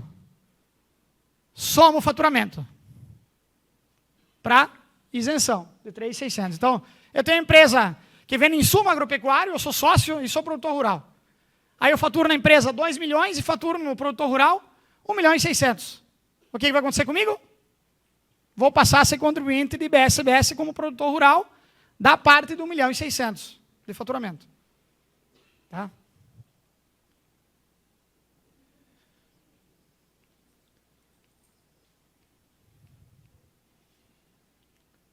Pessoal, lembra que eu falei que o produtor rural ele pode não ser contribuinte, né? Daí vocês vão perguntar, tá, mas Christian, aí eu tenho empresa que entrega leite para o laticínio, eu tenho produtor que entrega milho para a fábrica de ração, e esses caras eles não estão no simples. Como é que eles fazem daí? Eles tributam cheio a saída e não tem nada para acreditar? Não, vai se criar um crédito presumido. Tá? Então está bem claro aqui as regras. Não tem alíquota divulgada ainda de qual vai ser o crédito, mas provavelmente não vai ser a mesma alíquota que o débito. Tá? Vai ser revisada anualmente a alíquota, tá, pela Receita, e vai ter um comitê gestor que vai disciplinar qual vai ser esse crédito presumido. Para a empresa não onerar muito o produto, né? Porque imagina ela vender uma ração para o animal a 28 de débito e não ter crédito dos insumos do produtor rural. Tu imagina um produto de lácteo, né? Tudo, na verdade, né? Carnes, né? Tudo encarece, tá? Só que tem um porém aqui. Para eu ter o crédito presumido do produtor, eu tenho que pagar por esse crédito presumido. Porque é para estimular estimular a produção. Hoje nós temos crédito presumido de PIS e COFINS do produto rural para muitas agroindústrias. Mas o PIS e COFINS hoje a agroindústria não paga para o produtor para ter o crédito. Aqui terá que pagar. A mesma coisa vai acontecer no transporte autônomo de cargas. Tá? Hoje, por exemplo, se eu faço intermediação de um frete, eu debito debito ICMS, tá? E debito PIS e COFINS. Se eu contratar uma empresa e ela não emitir documento fiscal para fazer esse frete, tá? Porque eu estou intermediando, o frete, eu tenho um crédito presumido de 6,93 de PIS e COFINS, para um débito de 9,25. O crédito normal, vai lá em conta gráfica, lança o crédito, abate do débito e paga a diferença de imposto. O que está bem claro aqui? Se eu subcontratar um frete de uma empresa e ela não emitir documento fiscal, eu não tomo crédito. O que vai acontecer? Transportes do Simples, transportes do lucro real presumido que não registram o CTE de subcontratação, vão passar a ser exigidos a emitir, e emitir ainda com destaque do imposto, porque a transportadora vai querer o crédito. E se o cara emitir pelo Simples, ele não vai dar crédito também. Não adianta dizer, não, eu vou ficar no Simples e vou emitir o CTE e vou pagar a guia única do Simples. Esquece. A transportadora vai querer o teu crédito. Porque senão ela vai ter débito de 28 e não vai ter crédito de nada. Ou o que ela vai fazer? Não, então o teu frete é 12 mil reais. E o IBS que eu tomaria crédito seria de 2, se você me desse o crédito. Cara, eu vou te pagar 10 então. Então ele vai tirar 28%, vai tirar a alíquota, por exemplo, de 20 que eu falei, 12 para 10, né? Se fosse 20 a alíquota, tiraria os 20 e mais a margem, gente. Então fica inviável para o terceiro trabalhar se não emitir documento fiscal. E hoje nós temos que falar a realidade, tá? O subcontratado não emite documento fiscal, muitos deles, a maioria. Mentira, né? Não. Não emite, né? Não emite, é normal, é de praxe, é cultural, gente. E aí o que vai acontecer? Contabilidade daqui atrás agora, esses caras, organizar os caras, né? Aí eles não emitiam documento de saída, mas eles também não pegavam de entrada. Iam no posto, não abasteciam. Iam na borracharia, não pegavam nota de pneu. Iam no mecânico, não pediam nota de mão de obra. Iam comprar peça, não pediam nota. Vocês perceberam que a não cumulatividade gera um efeito cascata? O governo, ele assusta. Muitas coisas que ele está falando, ele não vai conseguir cruzar. Mas, quem vai fiscalizar? O cara que vai comprar e vai ficar com medo de ser corresponsável. A empresa que vai contratar e vai querer o crédito. Então vira um efeito cascata. Um vai querer crédito do outro. Você foi. A informalidade, o governo amarrou com a não cumulatividade. Débito e crédito e tudo. Né? Aí tem um caso aqui, ó, para vocês verem o impacto, né? O setor de construção civil hoje. Eu construo um prédio, sou uma incorporadora. Hoje, uma empresa de incorporação, ela não paga ICMS e não paga ICMS. ISS e ICMS, né? Certo? Ou seja, paga só imposto de renda e o PIS e COFINS. Então, o IBS não pagaria, só pagaria o CBS, né? Se fosse substituir os tributos, né? O que vai acontecer com a construção civil? Eu passo a tributar os dois, IBS e CBS, sobre a venda de imóvel novo, construído, né? Aí eu tenho um orçamento para fazer um prédio que vai custar 15 milhões. Mas eu tenho o pedreiro informal, eu tenho o parceiro do material de construção que não me tem nota, eu tenho areia que vem lá da Cafundó do Brejo sem nota, eu tenho o tijolo do amigo da esquina, e assim vai. Dos 15 de orçamento que eu gastei, financeiro, eu peguei nota de 10 milhões. E eu vou vender esse prédio por 20 milhões construído. A construtora vai passar a ter que se organizar culturalmente. Nota até de um prego. Porque quanto mais nota ela tiver entrada, menos ela paga da diferença. Percebe o impacto? Ah, o pedreiro, não quero ser formal. Então, cara, vou contratar o que é formal. Eu preciso da nota, preciso do crédito. Olha aqui, ó. Eu tenho uma simulação aqui, ó. Tem um apartamento por 1 milhão para vender. Tá? Se for o imóvel direto da construtora, vai ter um redutor social de 100 mil. Independente do valor do imóvel. 100 mil é fixo. Eu teria a alíquota normal de 28%. Lembrem que eu falei que vai ter alguns redutores para algumas atividades? Aqui é uma delas. Dos 28, eu vou reduzir 50%. Eu vou pagar débito de 14. A diferença dos 50 para os 28. Vou ter uma alíquota efetiva de 14. Eu vou ter um débito dessa venda de 126 mil de IBS e CBS. Mas aí a construtora pegou 500 mil de nota para construir esse apartamento. Vamos dizer que fez o rateio total lá das entradas para construir, diluindo pelas unidades, metragem, chegou a um custo por unidade de 500 mil. Ela vai tomar o crédito de quanto? Os mesmos 14 dos 500 de material. Então ela vai ter um crédito de 70. Ela vai pagar da diferença, 56 mil. Será que encarece o imposto? Hoje, no modelo atual, a construção civil paga só o PIS e COFINS. Geralmente lucro presumido pelos fatores que eu falei. Baixa formalidade de mão de obra, algumas coisas que são compradas de forma informal, então não tem o custo para dar crédito. Então o governo diz, você é presumido. Paga uma alíquota menor e não toma crédito. Paga 3,65 dos 100. Hoje, você pagaria isso aqui, ó. 36.500. Nós vamos pagar? A construtora vai pagar, né? Porque nós vamos pagar isso aqui embutido, ó. Nós vamos pagar os 126 embutido no milhão, né? Tá? Mas a guia da transportadora, a oneração da transportadora, vai aumentar em quase 2% só desse tributo. Ah, mas é pouco 2%? Imagina imóveis hoje, não compra nada por menos de 1 milhão, né? Tá. Ah, mas nós vamos fazer a venda aqui registrada no cartório lá por 500. Aí eu débito, mata o crédito, eu zero.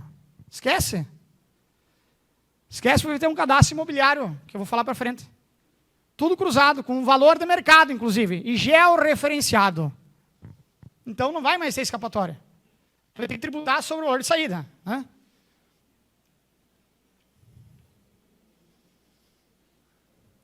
Outra grande alteração cultural. O crédito que eu vou tomar das empresas é condicionado ao pagamento e não mais ao destaque. Então nós temos, a gente como convive muito aí nas operações, né? A gente já viu empresa noteira, por exemplo. Tá, o que é empresa noteira? O cara lá de Florianópolis abre uma empresa, no nome de um indigente, lá no mendigo, abre o CNPJ e começa a emitir nota para vender nota. Mas ele não paga o débito e crédito, não faz nada, ele não apura o imposto. É uma empresa que não tem operação. Nunca transitou um pila pela conta, ela só está emitindo nota. E pior, ela está emitindo crédito para todo mundo e não pagando imposto. O que vai acontecer aqui? Não tem mais como eu dar nota e dar crédito sem pagar. Eu vou ter que pagar, é condicionado ao pagamento. Se eu chegar lá, vou pegar um produto com 12.800, com 2.800 de crédito, e o cara não pagou os 2.800. Eu vou dizer, cara, ao invés de você dar 12.800, vou te dar 10. Porque eu perdi 2.800 de crédito. Eu não vou te pagar os 12.800. Hoje a gente faz fluxo de caixa com o dinheiro do governo. Tá?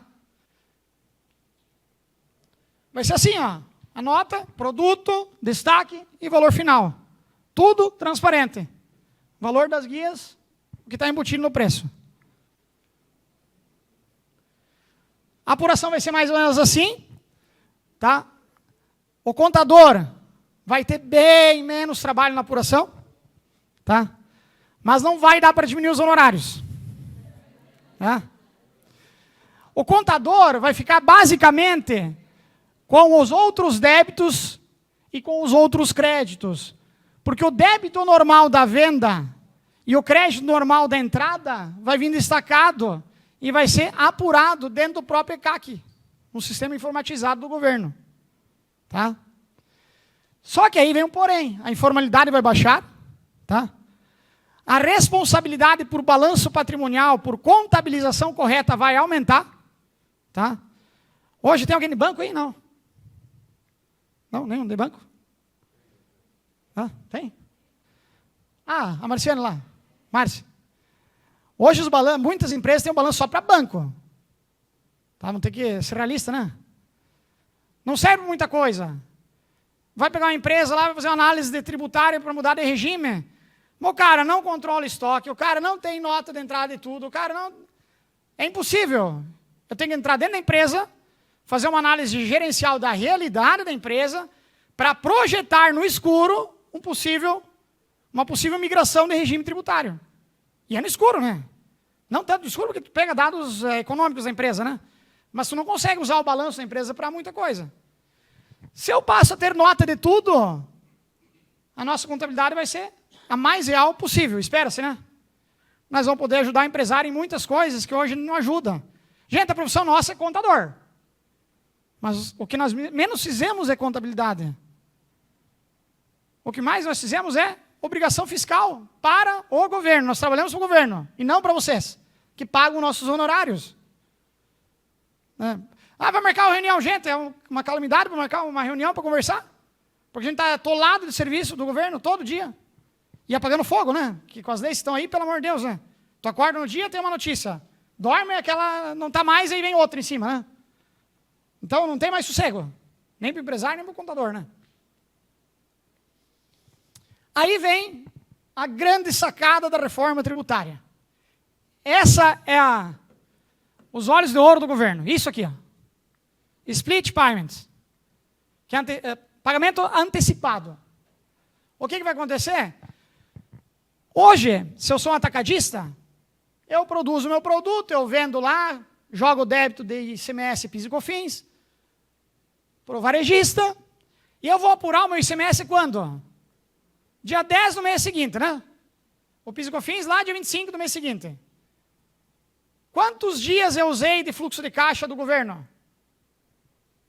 Média, 45 dias, né? 50 dias. O que vai acontecer aqui? Vendas à vista via arquivos eletrônicos, via pagamento eletrônico, a retenção vai ser na fonte. Então, eu estou lá, estou vendendo esse produto, Valdir. 12,80. Tu vai mandar um Pix de 12,80 para mim e eu vou receber na conta R$10. O 12,80 vai ficar para o governo já. Ah, mas o crédito que eu tomei para comprar isso aqui, para vender para o Valdir, o crédito eu vou ressarcir. Em 5 dias. Mas mesmo assim, eu podia ter feito fluxo de caixa de 40 dias, com os 2,80 do Valdir. E foi direto para o governo. Gente, quando criaram isso aqui, que eu fui no primeiro curso, lembra, velho? Isso aqui não vai rodar, nunca. Isso aqui vai 2040 para rodar. 2027 já tem teste, que é a migração inicial. Isso aqui tem programador absurdo em cima. É isso aqui que eles querem rodar. Que aqui antecipa. Então, imagina o governo fazer 60 dias de caixa antecipado, praticamente, né? De tudo que já arrecada, antecipar tudo aquilo 60 dias. Hã? Então, aqui, no geral, é isso, né? Esse desenho, daqui a pouco vai confundir mais vocês, mas no geral é antecipar a guia do débito do IBS e do CBS.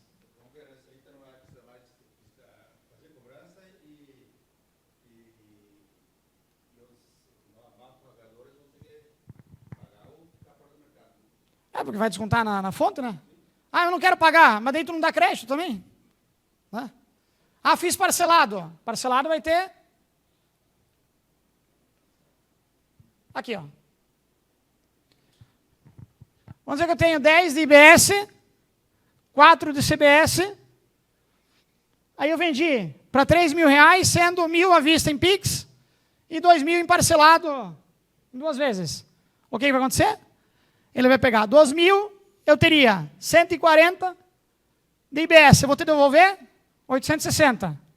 Daí as outras parcelas para frente, daí tu vai apurar no contador o IBS do valor parcelado. Lá na apuração de outros débitos, outros créditos. Que daí entra a nossa parte, né? Então, apenas a primeira parcela ou o valor à vista, né? Gente, a apuração vai vir mais ou menos isso, ó, assim no ECAC, ó. Vai ter todo diário, todas as movimentações da empresa, com débito e crédito, ó. Então, adquirir uma mercadoria com 265 de crédito. Então, está com o valor a ressarcir lá, na conta gráfica. Vendi uma mercadoria com 520. Então, agora, se eu fosse apurar, eu teria 265. Para 520, eu teria a pagar 255 de imposto. Ah, mas agora eu vendi mais uma mercadoria. Aqui tem um split, ó. O que aconteceu lá? Um matou o outro, ó. Eu vendi uma mercadoria com a nota 123, mas foi à vista. Então, eu vou gerar o débito dos 520, mas vou matar com o crédito do split que eu antecipei. Aí eu passo a ter o mesmo crédito anterior lá da venda, ó, 265. Por isso está verdinho. Azulzinho, quer dizer. Depois eu vendi outra mercadoria com débito de 430, mas ela foi em 3 vezes. Então eu vou estornar o split que o governo me reteve de 1/3 e vou ficar com o débito da diferença mais o saldo, menos o saldo anterior. E assim ele vai apurando, dia a dia, nota a nota. Ah, mas eu tenho um crédito presumido do produtor rural. Daí esse contador faz. Eu tenho estorno de crédito lá do veículo que eu mostrei que é uso pessoal. O contador faz. Então é os ajustes que a gente vai fazer, né? Ah, eu não quero fazer ajuste. Ah, eu não quero fazer ajuste. Aí tem mais isso aqui, ó. Operação assistida. Tem a lei aí, ó. O que é operação assistida? O contribuinte deixa de fazer a apuração manual e passa a validar os dados consolidados pelo sistema, podendo confirmar, ajustar ou contestar. Se não houver manifestação, a proposta é convertida automaticamente em apuração definitiva. O contador comeu bola lá. Passou o prazo de contestar, confirmar ou ajustar o crédito ou débito. Ah, ninguém falou nada, valida e manda guia, vem aqui para o cara pagar. Não tem mais o que fazer. Passou o prazo. Vai ter um prazo para isso, né? Tá? Então, para vocês verem que o ferramental de automação e de inteligência artificial aqui vai ser grande, né? Não vamos ter mais vida fácil. Aí entra o Simples Nacional. Nós vamos continuar com o modelo normal, né, que existe. Tá, uma guia única, sem estresse, sem split, né? Mas nós também vamos ter uma opção de apuração do Simples Nacional por fora, tributando o Simples só os federais e a folha, e tributando por fora IBS e CBS. Gente, por que o governo criou isso aqui? Por que não deixou o Simples ficar do jeito que está? E você escolhe, eu quero ficar regime lucro presumido ou lucro real. Eu tenho mais um regime, um quarto regime agora, né? Porque eles viram que se eles não criassem isso, eles matam e sangram no Simples Nacional. Ninguém mais fica no Simples Nacional. Fazendo isso já vai ser um Deus nos acuda para ter empresas no Simples, tá? Vai ficar pouca empresa no Simples, na nossa visão. Né? Por quê? B2B, de negócio para negócio, esquece Simples. O Simples normal que vocês conhecem hoje, morreu. Por quê? De negócio para negócio, um vai querer crédito do outro, e o Simples não dá crédito. E o que eu faço? Vou dar em desconto? Não tem como dar em desconto. Eu fiz um cálculo aqui para mostrar para vocês. Né? Ó, a geração de crédito vai ser limitada no Simples. No regime normal vai ser plena e integral. Tá? A competitividade de negócio para negócio vai ser baixa. No regime normal vai ser alta. Então tem várias regras que vão fazer as empresas saírem do Simples. Tá? Como é que vai ser o cálculo do Simples? Como é hoje, na verdade, né? Hoje é isso, ó. Muitos de vocês, às vezes, nem sabem que é assim, né? Vocês recebem uma guia lá de 6%, de 8%, de 9%, mas por dentro dessa guia tem tudo isso, ó, dividido em particionamentos, repartições, né? Nós temos o patronal, que seria o INSS, que ele equivale a isso do imposto. Nós temos a contribuição social, que equivale a isso do imposto. ICMS, que equivale a 34%, imposto de renda, COFINS, as faixas de incidência e o PIS. Tá? Se eu não quiser ficar no simples para os impostos de consumo, para dar crédito, o que eu vou fazer? Vou tirar os de consumo e vou ficar apenas com de renda, imposto de renda e contribuição, e o INSS patronal. E eu tributo os de consumo, que vão ser substituídos esse e esse pelo IBS e o CBS, igual qualquer empresa do regime normal, por fora. Débito e crédito, não cumulatividade, de novo, igual qualquer outro regime. Né? Ah, mas eu sou indústria. Indústria e IPI aqui, né? Isso é empresa de comércio, tem o ICMS. Indústria e IPI, saca fora do meu IPI. Né? Ah, eu sou serviço. Serviço não tem o ICMS, mas tem o ISS. Saca fora o ISS. Né? Tá? Gente, por que eu falei que empresas de serviço vão sofrer? Vamos lá. A nossa situação, né? Contábil, advogado, fisioterapeuta, qualquer atividade de serviços, né? Se nós trabalhar com débito e crédito de IBS-CBS, o cálculo por fora, o que vai acontecer? Se a nossa alíquota for de 28 reduzida, vai ter um redutor, se não me engano, de 30%, vamos chegar numa alíquota, por exemplo, de 15, 17, né? Tá? De débito de IBS-CBS. Hoje nós pagamos de consumo o ISS. Se nós não tivermos simples, 3, 2, 4, dependendo da regra do município. Né? Nós vamos para um débito de 15, 17, né? Ah, mas vocês vão tomar crédito, não cumulatividade. Pô, vão tomar crédito do quê? Mão de obra dá crédito? Quando eu contrato o funcionário CLT, ele não paga IBS-CBS. Lembra da regra inicial? Para dar crédito, alguém tem que pagar. Se ninguém paga, ninguém dá crédito. Qual que é o maior custo nosso? Quem trabalha com mão de obra? Folha. Sem crédito. Ah, vou ter lá sistema, investimento em equipamento, né? Estrutura. Mas isso não é mensal, às vezes, né? Um aluguel, software. Mas é o quê? É o mínimo. Né? O maior custo é mão de obra. Né? Então, nós vamos praticamente pagar o triplo do que a gente paga hoje. Se paga 3, vamos pagar no mínimo, aqui é 17 o débito, nós vamos pagar uns 15, né? Não sei se vou chegar a ter 2% de crédito das entradas para bater o débito. Então aqui, pessoal, é uma simulação para vocês perceberem como o simples ele não fica competitivo, tá? Ele não fica competitivo. Eu tenho uma empresa simples, que é uma indústria, e vai vender para um atacado, né? Um produto que vale R$1.000. Os dois estão oferecendo pelo mesmo valor, produto, 1.000. Mas o do simples vai me cobrar, eu sou atacado, R$1.000. Tá? E eu vou chegar para outra indústria que tem o IBS-CBS e vou dizer, não, eu quero da tua, quanto faz? 1.000 produto, 28 de IBS-CBS, eu vou ter que cobrar 1.280. Aí vocês vão dizer, não, mas então o simples fica competitivo. Porque eu vou pagar 1.000 no simples e o cara que quer me dar o destaque vai me cobrar 1.280. Só que eu, como atacado, eu vou olhar, tá, mas que reflexo esses 280 tem na minha operação? Ele tem reflexo, né? Eu vou tomar um crédito de 280. Então, na verdade, aquele 280 vai ajudar eu a economizar o meu imposto. Então, se for olhar em termos de competitividade dessa simulação, os dois estão na mesma, né? Emparelhou, certo? Se eu comprar do simples, custa 1.000. Se eu comprar do regime normal, custa 1.200. Então, 1.280. 280 mil crédito, me custou R$1.000, né? Então, os dois estão igual.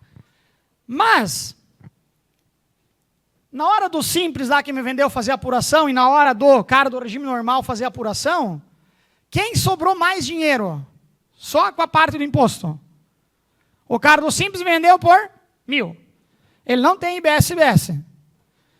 Ele custou para ele 40%, eu coloquei aqui de custo de compra. Tá? Dos R$ 768 de custo. Sobrou para ele da operação bruta R$ 232. Tá? Agora vamos para o outro lado. O cara que me deu crédito. Ele me deu por 1.280. Ele apurou o IBS e CBS dele. Venda versus custo. Ele teve um débito de 280, um crédito de 168. Quanto ele vai pagar de imposto? 112. Gente, aqui é fácil entender. Ele vai pagar 112, mas ele me cobrou 1.280. O do Simples vai me cobrar 1.000? Não tem imposto, mas também não me cobrou embutido? Então o cálculo já dá para ver aqui, ó. Não precisa nem calcular o final, ó. O cara me cobrou 280 para me dar o crédito e vai pagar 112. O do Simples cobrou os 1.000, não vai pagar nada, mas cobrou 280 a menos. Eu ganhei a diferença entre o débito e crédito. No final me sobrou aqui, ó, de 31% a empresa do regime normal, de margem, e a do Simples sobrou 23%. Como é que eu vou competir? Como é que o cara do Simples vai competir? Não existe. Ele vai ter que dar o crédito, cobrar em cima, e as compras dele comprar com nota para ele tomar o crédito e bater o débito dele, igual o cara do regime normal fez. Por isso que assim, eu não vou ser afetado. Vai. Todos que estão no Simples, de certa forma, em algum momento vão cair nesse dilema. Tá? Venda consumidor. Venda consumidor. Também tem reflexo, gente. O meu consumidor não quer crédito, porque para ele ter crédito não importa.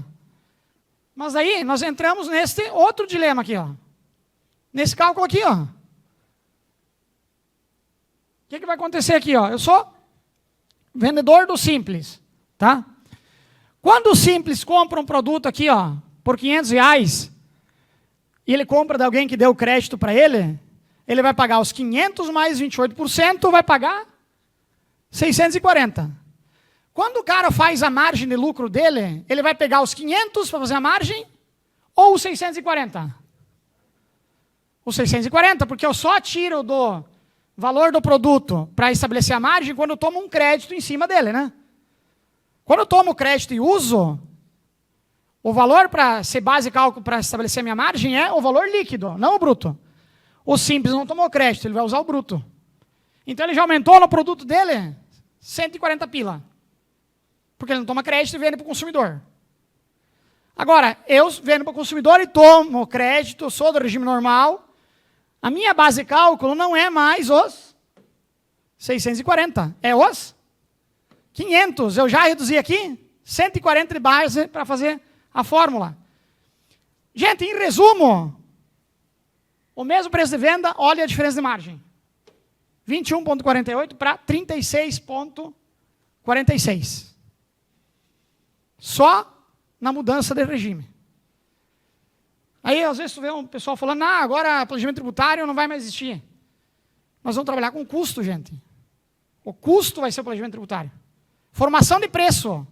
Vocês têm que estar preparados para a formação de preço de venda, que é o que vai impactar forte na operação de vocês. Estou tendo lucro ou não estou? Embuto ou não embuto? Né? Esse que vai ser o trabalho de orientação. Tá?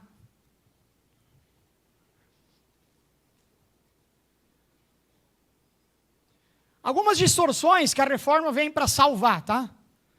Eu sou muito crítico disso aqui, ó. Nós temos uma empresa do Simples que vende para uma indústria do regime normal, tá? Gente, lembra aqui, ó. Vamos voltar aqui, ó. Olha aqui, ó. Vamos trabalhar com o PIS e o COFINS, ó. Olha quanto é a repartição desses dois impostos dentro de uma guia do Simples. 12,74 e 2,76.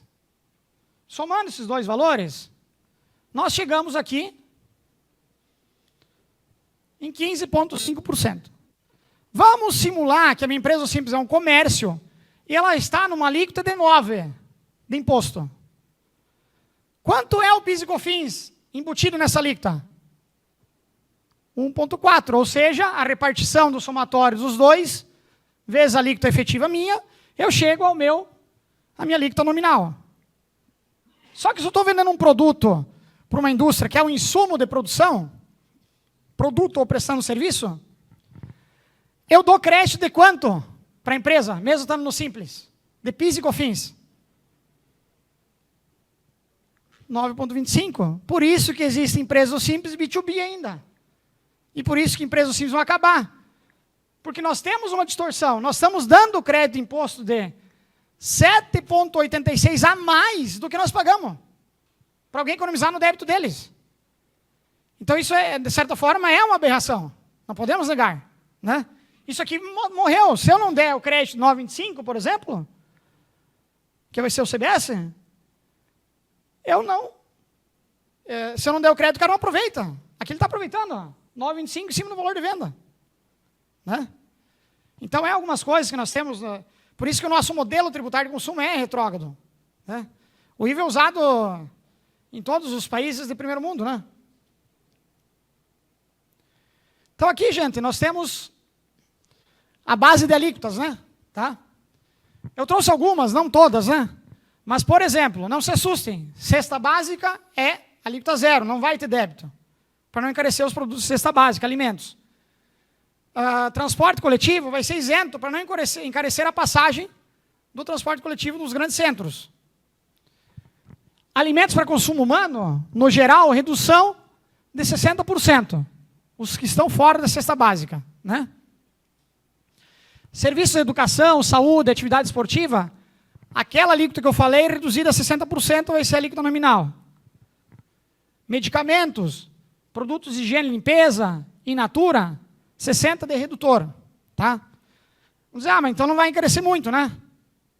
Vou dar um exemplo para vocês. Produto agropecuário, hoje em dia, a maioria não tem ICMS e não tem PIS e COFINS. Não tem nada. E nós vamos ter, se nós reduzir com 60%, nós vamos ter um fato gerador de 40% da alíquota, que nós não tinha. Era zero. Como é do imóvel, que é zero.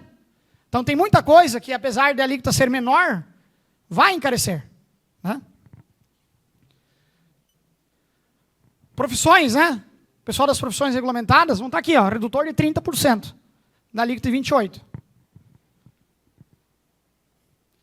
Nós vamos ter uns regimes específicos, setor financeiro, combustível, operações com imóveis, que tem um redutor social que eu falei, bares e restaurantes, compras por entes públicos e a Zona Franca de Manaus.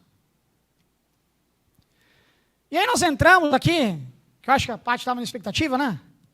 Da parte imobiliária da pessoa física, tá? Que também é uma grande mudança da nossa cultura. Tá? Hoje a pessoa física só paga imposto de renda. E olhe lá, né? Tem muitos que não pagam nem imposto de renda. O que vai acontecer com os tributos de consumo? Não são todos que vão ser isentos. Tá? Tá aqui, ó. Receita total de locação superior a 240 mil no ano. Quem fatura mais de 240 mil, pode ser de um imóvel anual, vira contribuinte do IBS e CBS. Vai pagar IBS e CBS. Tá? Você vai em imobiliário que vai reter, você vai ser o cara que vai pagar via uma guia, aí não está formalizado isso, mas vai pagar. De alguma forma vai pagar. Ou retenção pela imobiliária, de imóvel, pelas declarações, né? Ou um fato gerador diferente de recolhimento. Ah, mas eu não faturo 240, mas eu tenho 4 imóveis diferentes locados.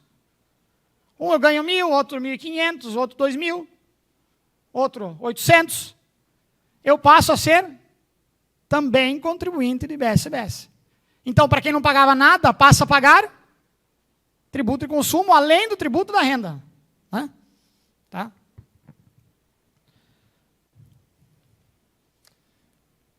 Aí aqui tem uma simulação, tá? Qual vai ser a alíquota para quem for contribuinte, quem passar daquelas regras, né? Vai ter um redutor de 70% na alíquota nominal, para aluguel. Então, de 28%, tu vai reduzir 70% e vai fazer o débito. Ah, mas eu posso ser não cumulativo. Gente, tu vai acreditar o quê? Uma pintura a cada 2 anos? Uma troca de vaso? De luminária, de lâmpada? Alguma manutenção? Gente, pode considerar um tributo cheio. Praticamente não tem crédito. Né? Tá? Aí tem um redutor social também de R$600. Que é o quê? Para estimular quem mora em residência e é trabalhador a não pagar muito imposto embutido, porque isso aqui nós vamos embutir, gente. Quem tem locação e for contribuinte vai embutir no preço. Não vai pagar o pato. De novo, tributo e consumo. Quem paga é quem loca. Né? Certo? O locador, né? O locatário, quer dizer, não o locador. Então aqui...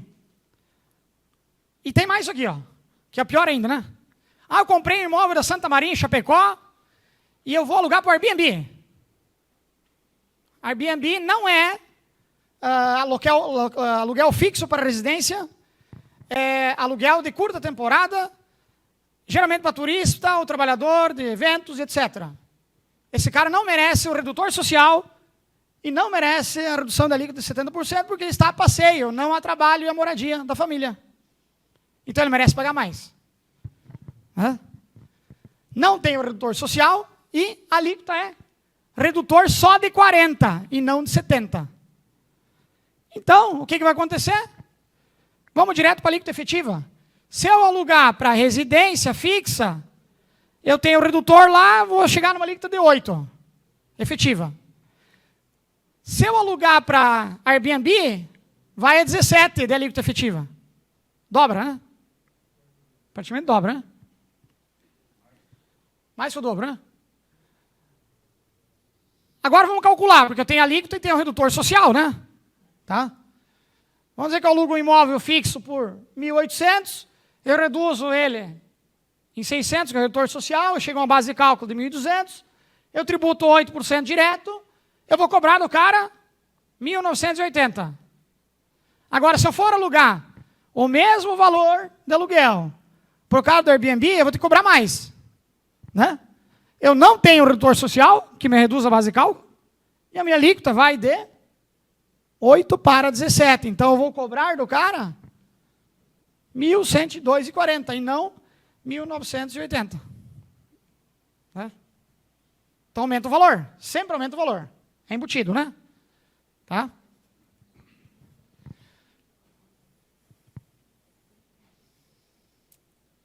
Pessoal, aqui também é importante, tá? A empresa de locação também tem empresa B2B. A gente chama de hold, né? Geralmente, se o cara constrói para residência, é uma coisa.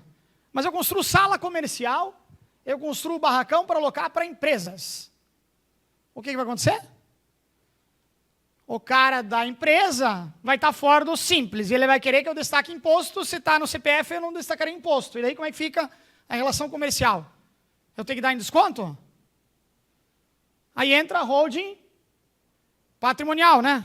Deixar no CNPJ, fazer o débito, tentar tomar crédito no máximo possível de coisas, para poder você dar o crédito para o cara que está operando dentro daquela sala comercial. Né? Tá? E aí, na holding, por exemplo, além dos tributos de consumo, você tem o ganho de capital, que na holding você paga 7,68 de imposto de renda, praticamente, líquido, efetivo, e no IR tu vai pagar, por um valor desse, 27,5, né? Então ainda continua sendo muito vantajoso as holdings patrimoniais para atividade de locação, né? Aí vocês vão dizer, mas eu vou sonegar, Cristian, eu continuo sonegando. Eu não vou pagar imposto de renda, eu não vou pagar IBS, eu tenho 5, 6 imóveis e eu vou continuar do jeito que está. Né? Aí a parte declara de imóvel lá, né? Aí cai na malha. Mas a parte não precisa declarar nada lá, mais. Vai ter isso aqui, ó. CIB, Cadastro Imobiliário Brasileiro. Ele é o CPF dos imóveis. Né? É um código único e nacional para identificar cada imóvel no Brasil. Funciona como um verdadeiro CPF para propriedades, unificando informações que hoje estão dispersas em cartório, prefeitura, imobiliária, né? Tá? Tudo isso vai ser unificado. Esse código vai ser georreferenciado. Então não tem, dizer que não tem, né? Tá a casinha lá, tá a sala lá. Né? Vai ser uma geração automática, tá? Aí não está por imobiliária, ou a imobiliária não declarou, eu estou exigindo que não declare. Mas aí eu tenho locado o meu imóvel com o José. E eu digo, José, não declara, não tem imposto de renda. Que eu não declaro aqui também. Né? Aí o José envia a declaração dele e cai na malha fiscal. E daí diz lá um aviso, José, qual o teu CPF do teu imóvel que você reside? Porque lá na primeira ficha da declaração tem a residência. Aí na residência vai ter um item lá. Não sei se para o ano que vem já, mas eu acho que até 27 já vai ter obrigatório isso. Um campo que você vai preencher de forma obrigatória o teu CIB. Aí tu preencheu o CIB que tu mora. Aí o governo cruza com a relação de bens teu, que também tem que ter o CIB, né? Aí eu tenho imóvel em Chapecó, mas eu moro em Quilombo de aluguel. Daí cruzou, tá, mas o teu CIB é de Quilombo e o imóvel que está no teu nome, nos bens e direitos, é de Chapecó. Não bate. Aí cruzou com o CPF do José. O José tem imóvel dele, do CIB, que é o resíduo, nos bens e direitos dele. Então o imóvel é dele, não é meu. O que eu estou fazendo no imóvel do José? Os dois vão ter que declarar. E os dois podem ter sanções, porque os dois estão sonegando, de novo. Solidário, né? Lembra que eu falei? A alocação também é solidária. Eu sou contribuinte, eu sou consumidor. Um é contribuinte, outro é consumidor. Um está ajudando o outro, né? Tá?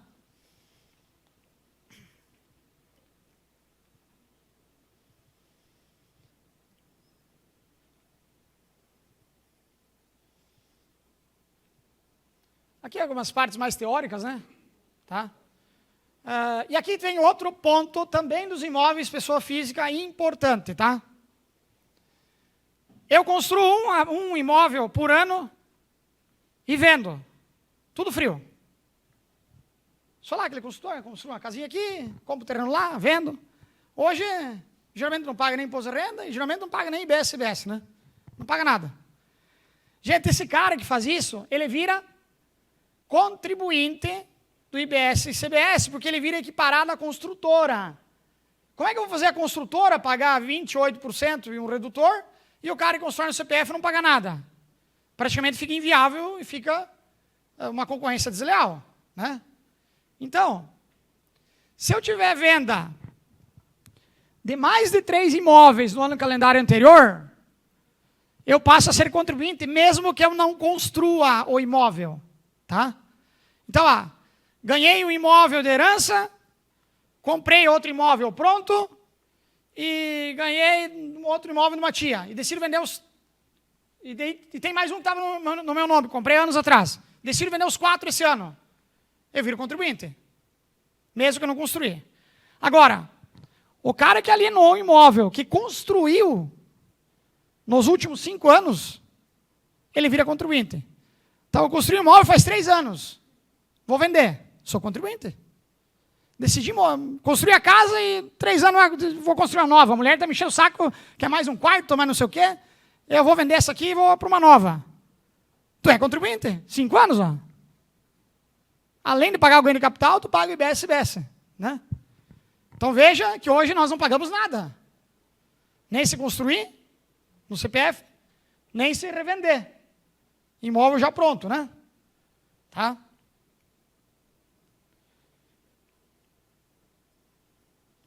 Aqui é mais um resumo, né? Quando é contribuinte, quando não é. Aqui um ponto para chamar a atenção, tá? Nós temos uma PL que vai pegar valendo na escrituração contábil e não mais na fiscal, tá? Hoje, uma única vez eu vi uma empresa ser autuada por ICMS do Estado usando a escrituração contábil e não a escrituração fiscal. Uma única vez. Né? O pai achou toda a vida dele uma única vez também, que é a mesma que eu vi. Né? 50 anos, nunca ninguém pegou a escrituração contábil para fiscalizar um imposto fiscal. Aqui, está bem claro na PL. Ó. Tá? entregar em atraso ou em desacordo a escrituração contábil ou elementos necessários à escrituração contábil, vai ter uma multa de 30 UPF. 30 UPF é R$200 por UPF. R$6.000 por período de apuração, de multa. Tá? Ah, não vou mandar o extrato para a contabilidade. Se eu tenho um extrato que tem movimentação e está na pessoa jurídica, e eu não mandar e a contabilidade não escriturar, eu estou fazendo um erro? Não, mas eu estou em desacordo com as minhas operações. Se eu tenho um cliente X lá e não lançar ele com saldo de cliente a pagar, eu estou em desacordo. Lendo isso, gente, é uma frase muito simples, mas que diz tudo. Se eu não estou escriturando a realidade do meu negócio, quer dizer que eu estou em desacordo. Ponto. E a qualquer momento eu posso ser multado, não pelo fiscal agora, pelo contábil, né? Por isso que eu mencionei, nós vamos reduzir um pouco da carga fiscal, mas vai aumentar muito a carga contábil do trabalho. Que é o que nós deveríamos fazer realmente, né? Certo? Por isso que eu falei que os bancos vão gostar, porque vai vir os balanços melhor, né? É, Márcia?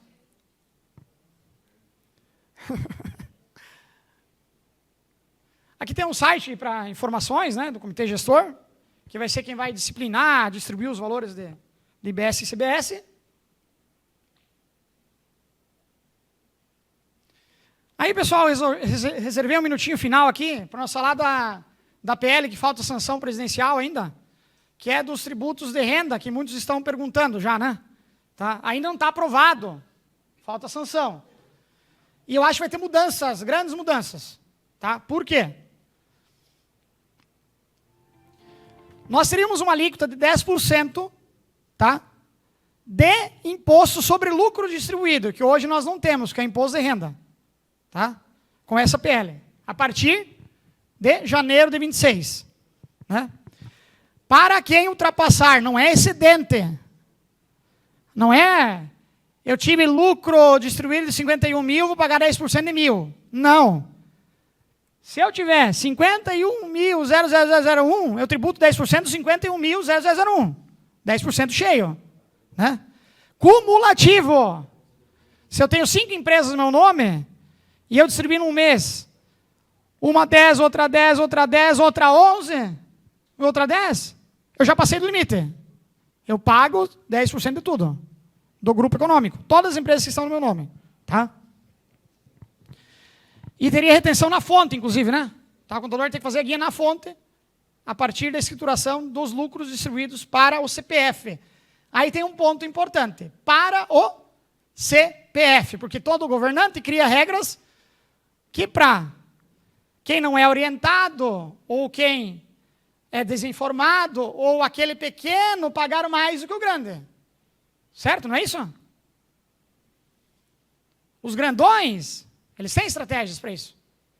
Distribuir para CPF.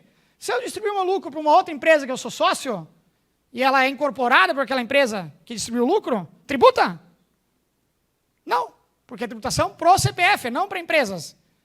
Se eu tiver uma empresa que faz parte de outra empresa, eu não tributo, que é uma holding de participações. Né? Então aqui, ó. Qual que é o grande problema, gente? Antes de eu chegar na holding, tá? Até 31/12/2025, toda empresa tem lucro acumulado lá no balanço.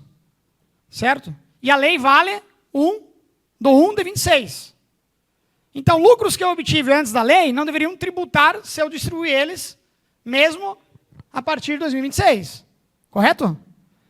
Só que para não tributar, eu tenho que aprovar em ata e assembleia até 31/12/25 a distribuição dos lucros retroativos, senão eu tributo. Olha a falha da lei. Como é que eu vou fazer uma ata e registrar na junta até 31/12/25 de um lucro de 31/12/25? Se o ano encerra 31/12/25, o balanço eu tenho que encerrar, a gente faz a contabilidade sempre um mês, depois do fato gerador, né? Eu estou contabilizando fevereiro, operação de janeiro. Eu vou contabilizar dezembro de 26, de 25, em janeiro de 26. Como é que eu vou aprovar uma assembleia de distribuição do lucro de 25 se eu não tenho lucro ainda? Não está nem apurado? Eu vou começar a importar dados das empresas depois do Réveillon, né? uns 3 dias depois, para passar o poro, né? Então imagina, eles querem que faça isso antes. Então já tem uma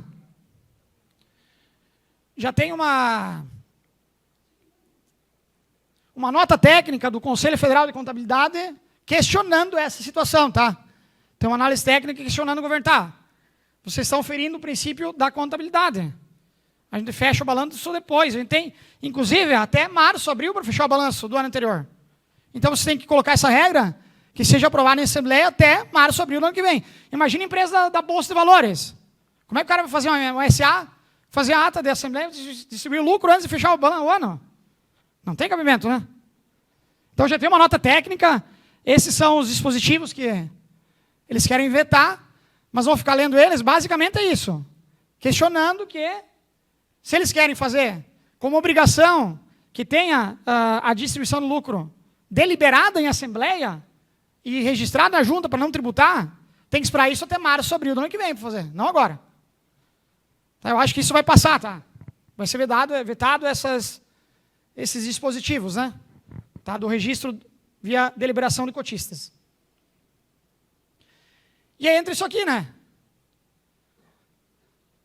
Se eu tenho o José e a Maria, que são donos de uma holding, participação societária ou patrimonial, que essa holding é dona de uma empresa comercial, e essa holding é dona de uma indústria, ou pode ter que N mais empresas, a distribuição de lucro da indústria, seja de 50, de 200 e 300, ela vai para a empresa que ela faz parte de graça, sem os 10%. O comércio, se distribuir 150 mil, ele vai ser distribuído para a holding de participações de graça. Porém, quando eu tenho participações societárias entre empresas, as empresas que fazem parte da holding são vedadas de serem do Simples Nacional, devem ser excluídas do Simples. Aí eu volto ao que eu falei anteriormente.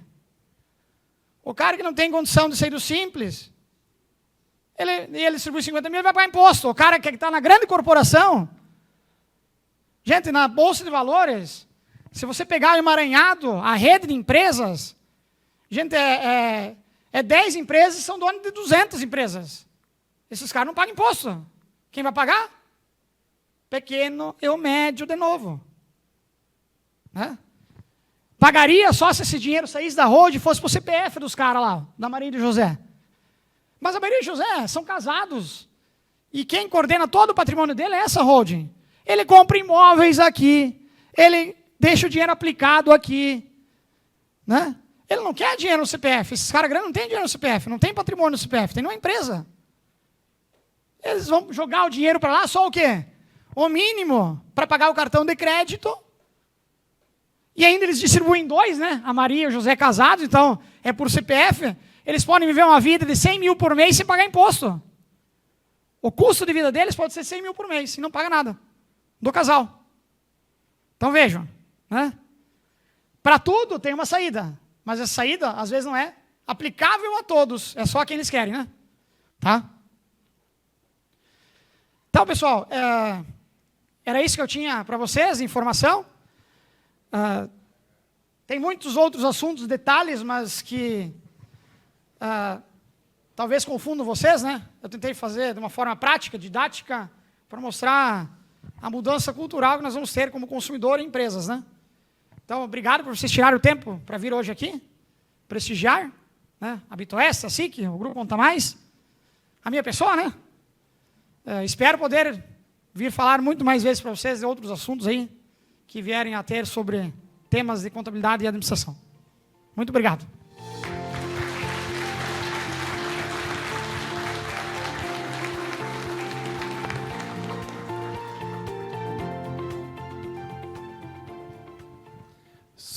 Aproveitando um gancho aqui, já que está todo mundo aqui, como a gente precisa incentivar o comércio local, Dr. Cris, temos aí a campanha de Natal.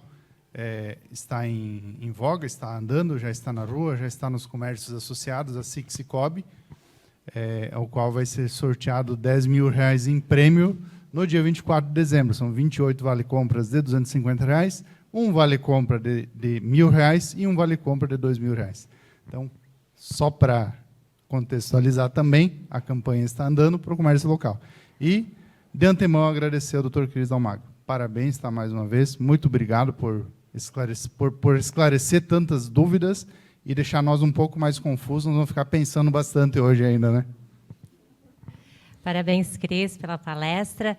Pessoal, nós estamos organizando um coffee lá atrás, tem um licorzinho da Nelva, tem uma torta que está ainda quentinha, que veio lá da Doce Gula, e umas delícias da chefe Piovesan, Vanessa Piovesan, que vem a ser sobrinha da Dona Suzy, e que a gente vai aproveitar também para conhecer aí os brigadeiros e coisas gostosas que ela faz. Então, a gente já ficou bastante hoje, mas estamos merecendo aí pelo menos tomar uma cachaçinha da Nelva agora, depois de tudo isso. Tá bom? Obrigada a todos.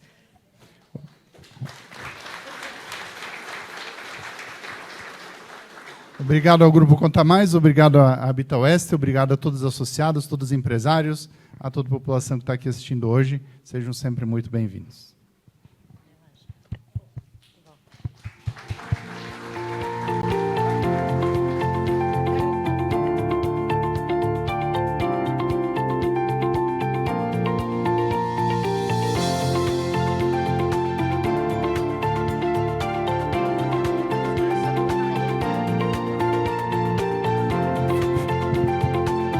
Ô, pessoal, eu quero agradecer ao Júnior da equipe O Que Eventos, que veio especialmente de Chapecó aqui para trouxe os equipamentos e para divulgar no YouTube a nossa palestra aí, tá? Então, obrigado, Júnior. E equipe, né?